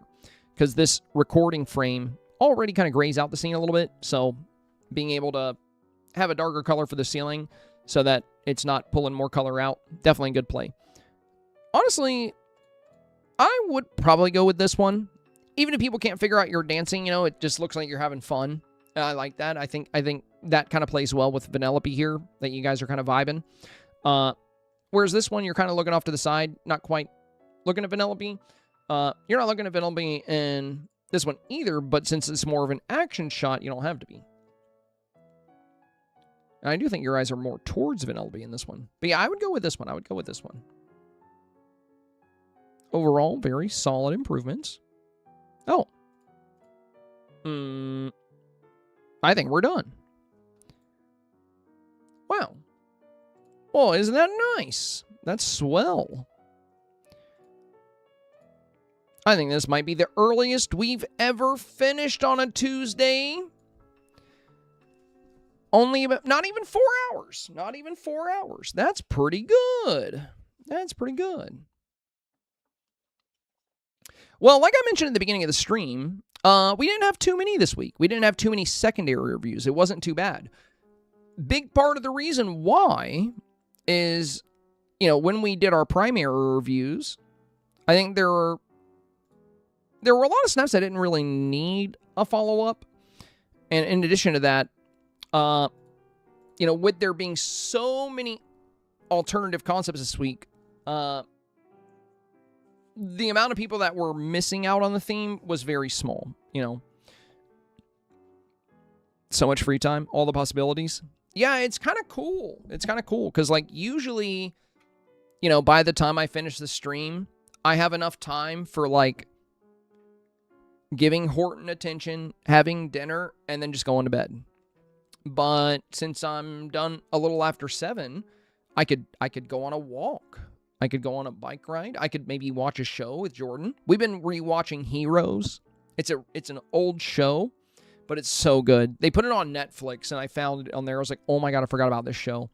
So we just started, I think we're on, like, season 2, episode 3 or so. Are you watching it because of Hayden? No, actually, I started rewatching it, like, 3 weeks ago, like, before Hayden died. So that was crazy. I was like, dude, I just started watching Heroes, and then I hear that Hayden died. What show? It's called Heroes. It's just called Heroes. It's really good. So it's basically about, like, certain humans, like, evolve to get abilities. And some are bad, some are good, but it's not your typical superhero kind of show. The storytelling is really good. There's one guy, one Japanese character, his name is actually Hero. And he has the ability to stop time and move through time. And it creates some wild scenarios. It's really good. It's really good. It's not, like I said, it's not your typical superhero show where there's, like, a lot of fist fighting and combat. It's more like, it's more just a really, really, really good story. Bunbury says, I'm watching Heroes for the first time. I'm hooked. Dude, it's so good. It's so good. It feels like I'm watching it for the first time as well because I watched it when it came out, like, I don't know, it was like 15 years ago or something. Like, over a decade ago. It was over a decade ago. And when I started watching it again, I was like, oh my God, I forgot how good this show was. It's so good. Yeah, season 1 is probably the strongest season. I like the other seasons too, but, like, yeah, season 1 was really good. The way it starts off with, like, Peter getting visited by Hero from the future. I'm not going to give any spoilers, but, like, that happens pretty early on. But it's like, when he's like, you look different without the scar, you're like, what are you talking about, bro? Season 2 was not as good because the writers' strike that happened. Oh, is that why? Is that why it kind of, you know, just didn't have the same impact? I still love season 2, though. I mean, I love the whole show. I think it's fantastic. Tita said, yes, Hero. Yeah, Hero is my favorite character. He's so funny. He's such a cute little guy. And his ability is so OP, dude. And it's funny because he just wants to be Hero. He just wants to be the good guy. And I really like him. I really like him. But yeah, that's interesting. Yeah, that was at the time of the writer's strike back in the day. But yeah, with the, with Hayden, Jordan was the one that told me that she had passed away, and I was like, dude, that's crazy. We just started watching Heroes. Again. Yatta! Yeah, every time. But yeah, I mean, I think Hayden was, like, a few years younger than I am. Like, I think she passed away at, like, 34, dude. I mean, she was pretty young. I don't know what happened. Has that been revealed yet? I know what I heard, there was, like, they were investigating or something. I don't know. She was 36? Okay. She was 36. I thought she was 34. Okay. But yeah, that's pretty young. Especially for somebody that had, like, such a successful career and was, like, such a great actress. You know, she was an awesome actress. She was my teenage crush. Yeah, mine too, I'm not gonna lie. Like, I don't really crush on celebrities much, but, like, there's two in particular, which, you know, Hayden when I was younger, and because she was very close to my age, for one. And number 2, Natalie Portman. Natalie Portman. Had a big crush on her. Because, you know, as far as, like, Padme when I was a kid with, like, Star Wars. I thought she was so cute. All I could find was cardiac arrest, but not what happened. Dang, dude. Her birthday was a few days ago. She would have been 36, says Katie. She'd been suffering with mental health and substance abuse for a while. That's so sad. That's so sad. I said I always had a crush on, had a girl crush on Emma Stone. I don't think they officially attached, but they suspect overdose. Yeah, I think for something like that, it's probably better not to, like, tell the public that, because, you know, I'm sure the family wants her to be remembered fondly, but that's so sad. That's so sad. It's honestly tragic how much that happens with, like, famous actresses and actors, and even, you know, a lot of celebrities, like, whether it's, like, somebody that's, like, a professional, you know, in sports, or somebody, you know, that gets into Hollywood. The DEA is involved. Oh, wow. Her little brother passed away a couple of years ago, and I think she never recovered from that. Jeez, dude. Especially child stars, too. Yes, yes, yes. When people get into acting at a very young age, it's... I feel like it's the scene, like Hollywood itself is... let's just say it seems like there's a lot of really questionable things that go on within that industry. So, I don't know, I feel like there's a lot of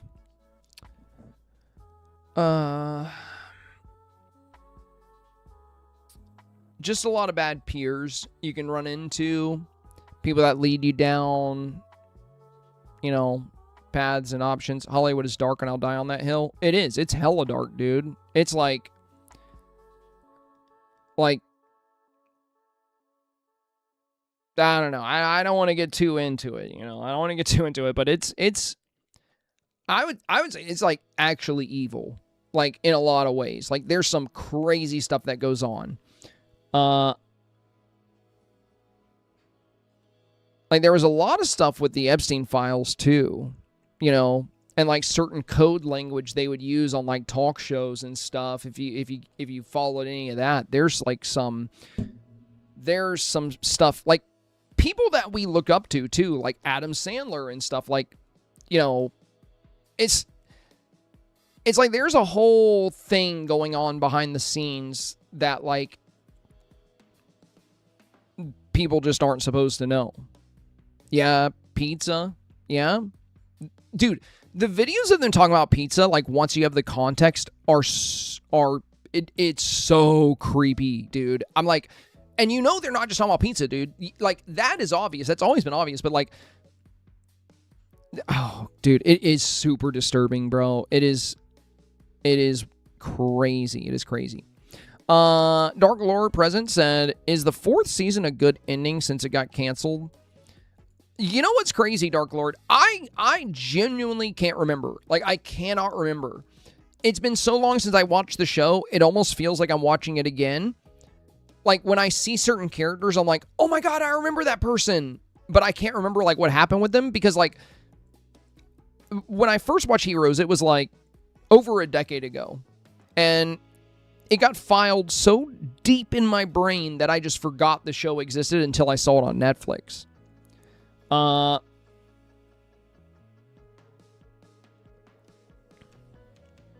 Zombie said, all I can say is I've never seen cream cheese the same. Oh, dude. Oh, God. It makes me nauseous to even think about that. Dude, yeah, that's... I don't even want to think about the cream cheese thing. What's the pizza thing, says Miss Spock? It's a whole rabbit hole. Essentially... Within like some of the Epstein files, they will refer to children as pizza. When it came to like some of the younger, you know, individuals they were doing things with, I'll put it that way.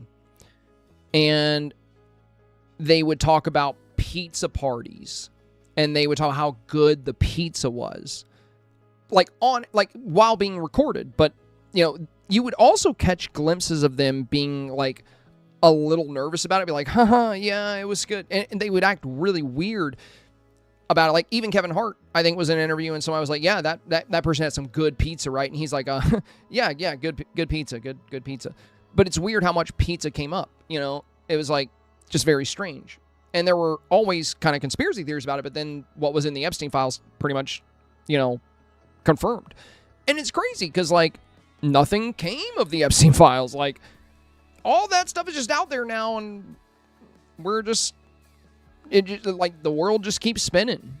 Like, nothing really happened. But then again, you know, I always expected that to be the case. I didn't expect anything to happen because money and power reign supreme in this world. That's the way this world works. It doesn't matter, you know, if someone was in charge that was actually going to do something, they would be killed. They would be killed. So, you know, that's just the world we live in, sadly. Like, I don't know if we can ever change it. Because the more time that passes, the more secure that control becomes. Because with the rise of AI, it just gives even more power to elites. You know, even more sway. They can track things easier. They can socially engineer easier. They can even socially engineer the internet now. You know, they say that like 50% of internet traffic is now bots, you know. So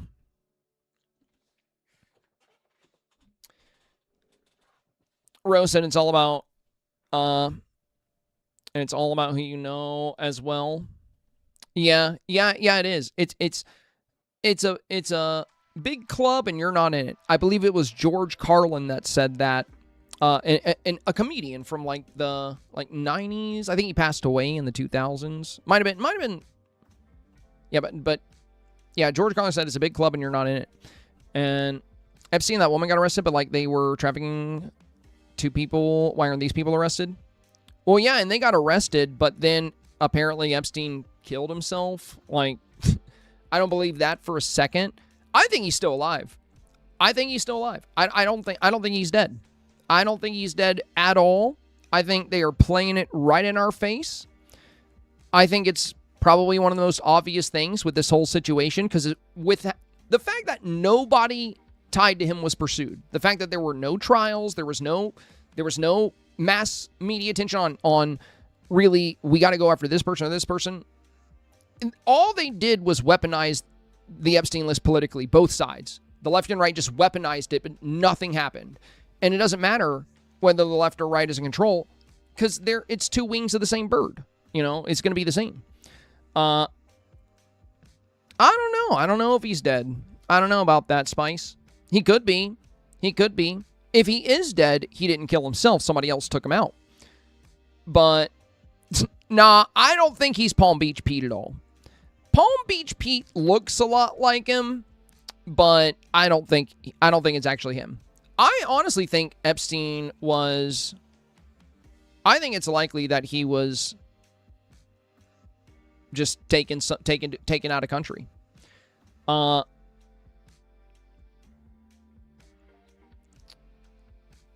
I think I have an idea as to where, but, you know, who knows? Who knows? Dark Lord Strider, thank you, my friend. I wonder if that's the same friend from... I wonder if that's Dark Lord present over on YouTube. Thank you for the Twitch follow. Appreciate you. Always thought Heroes was made by the same creators as Lost, but apparently not. Lost is good, too. That's another great show. I like that we finished... we finished Dreamsnap Reviews early, so we started talking about Jeffrey Epstein. That's... okay. Here we are. Pizza, you know... What a day. What a Tuesday. Just regular Tuesday on the Probably Senpai channel. Face, I took a step out of the room for a minute and the convo was taking quite a turn. Yeah, that'll happen. Dark Lord said it is. I dropped a sub with my next Prime sub so I can get a review on my next snap. Oh, hell yeah. That's awesome. Yeah. Let's do it. Thank you, my friend. Thank you. Yeah, I'd love to have the Prime sub. Smith said, all right, well, I'm out of here. Bye. Yeah, I'm going to head out too. You hear Dolly Parton passed away Was that today? I saw people talking about it today. I didn't know if it was like today or yesterday, but yeah, I heard about that. I mean, Dolly Parton, though, she did live a very full life. How old was she? Because, I mean, she was like a full-on adult when I was still young, you know? 80? Yeah. So, like, I think that's also the average lifespan. 80 is the average. So, you know, it's sad that she's passed because she was a very monumental figure. But I'm happy she was able to have a very full, very happy life, very successful life. I'm more hung up on Hayden's death because she was even younger than me. It's just, like, crazy to think about, you know? You should always be good to the people you love, guys. Always be good to the people you love. You know, every once in a while, ask yourself, you know, what if I wasn't here next week? Just give some extra love to the people you care about. And treat yourself, you know, treat yourself as well. Not just about loving other people, but be good to you. Be good to you. Life can be short, and it can flicker out in an instant. Silvertop said I didn't listen to her music, but she was a legend in the industry and such a humanitarian. She was sick for a while too, says Face. I didn't know about that.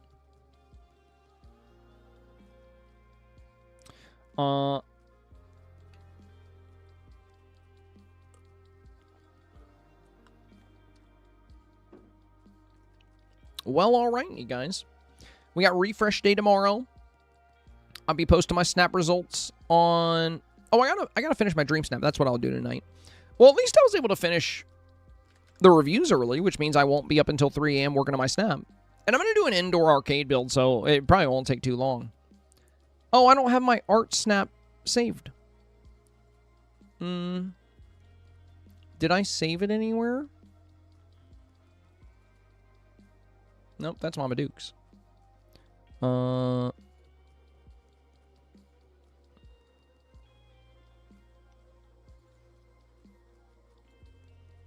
Apparently, I have all of your art snaps saved. But yeah, I'll get results for getting artsy tomorrow. As will you guys. We'll go over the results. We'll see how you guys do. And we'll dive into the new theme. Maybe make some example scenes. But yeah, good luck, everybody. Good luck on the Getting Artsy Challenge. Based on what I saw, I think a lot of you guys are going to get 4K as normal. You know, I mean, you guys always do, you know. I feel like a lot of the slots in the top 100 get snatched up by you guys, so I'm sure you'll do great. And looking forward to taking a look at the results. I'm going to go, you know, have some dinner, maybe watch Heroes with Jordan while I work on my snap on the Steam Deck. They need to add a QR code for saving snaps on PlayStation. Yeah, I think on PlayStation, from what I've heard, best thing to do is to save it to the PlayStation app, and then you can just download it on your phone from there. Chandler said, good luck, everyone. Have a fabulous night. Same to you, my friend. All right, y'all. As always. Oh, and thank you again, you guys. Today, big goal number 6169. Nice. 240 consecutive goals. Another amazing milestone here on the channel. Greatly appreciate it. Greatly appreciate it. And I'll catch you guys on the next one. Stay safe, stay awesome, and stay healthy. We'll see you soon. Ta-ta for now. Bye-bye.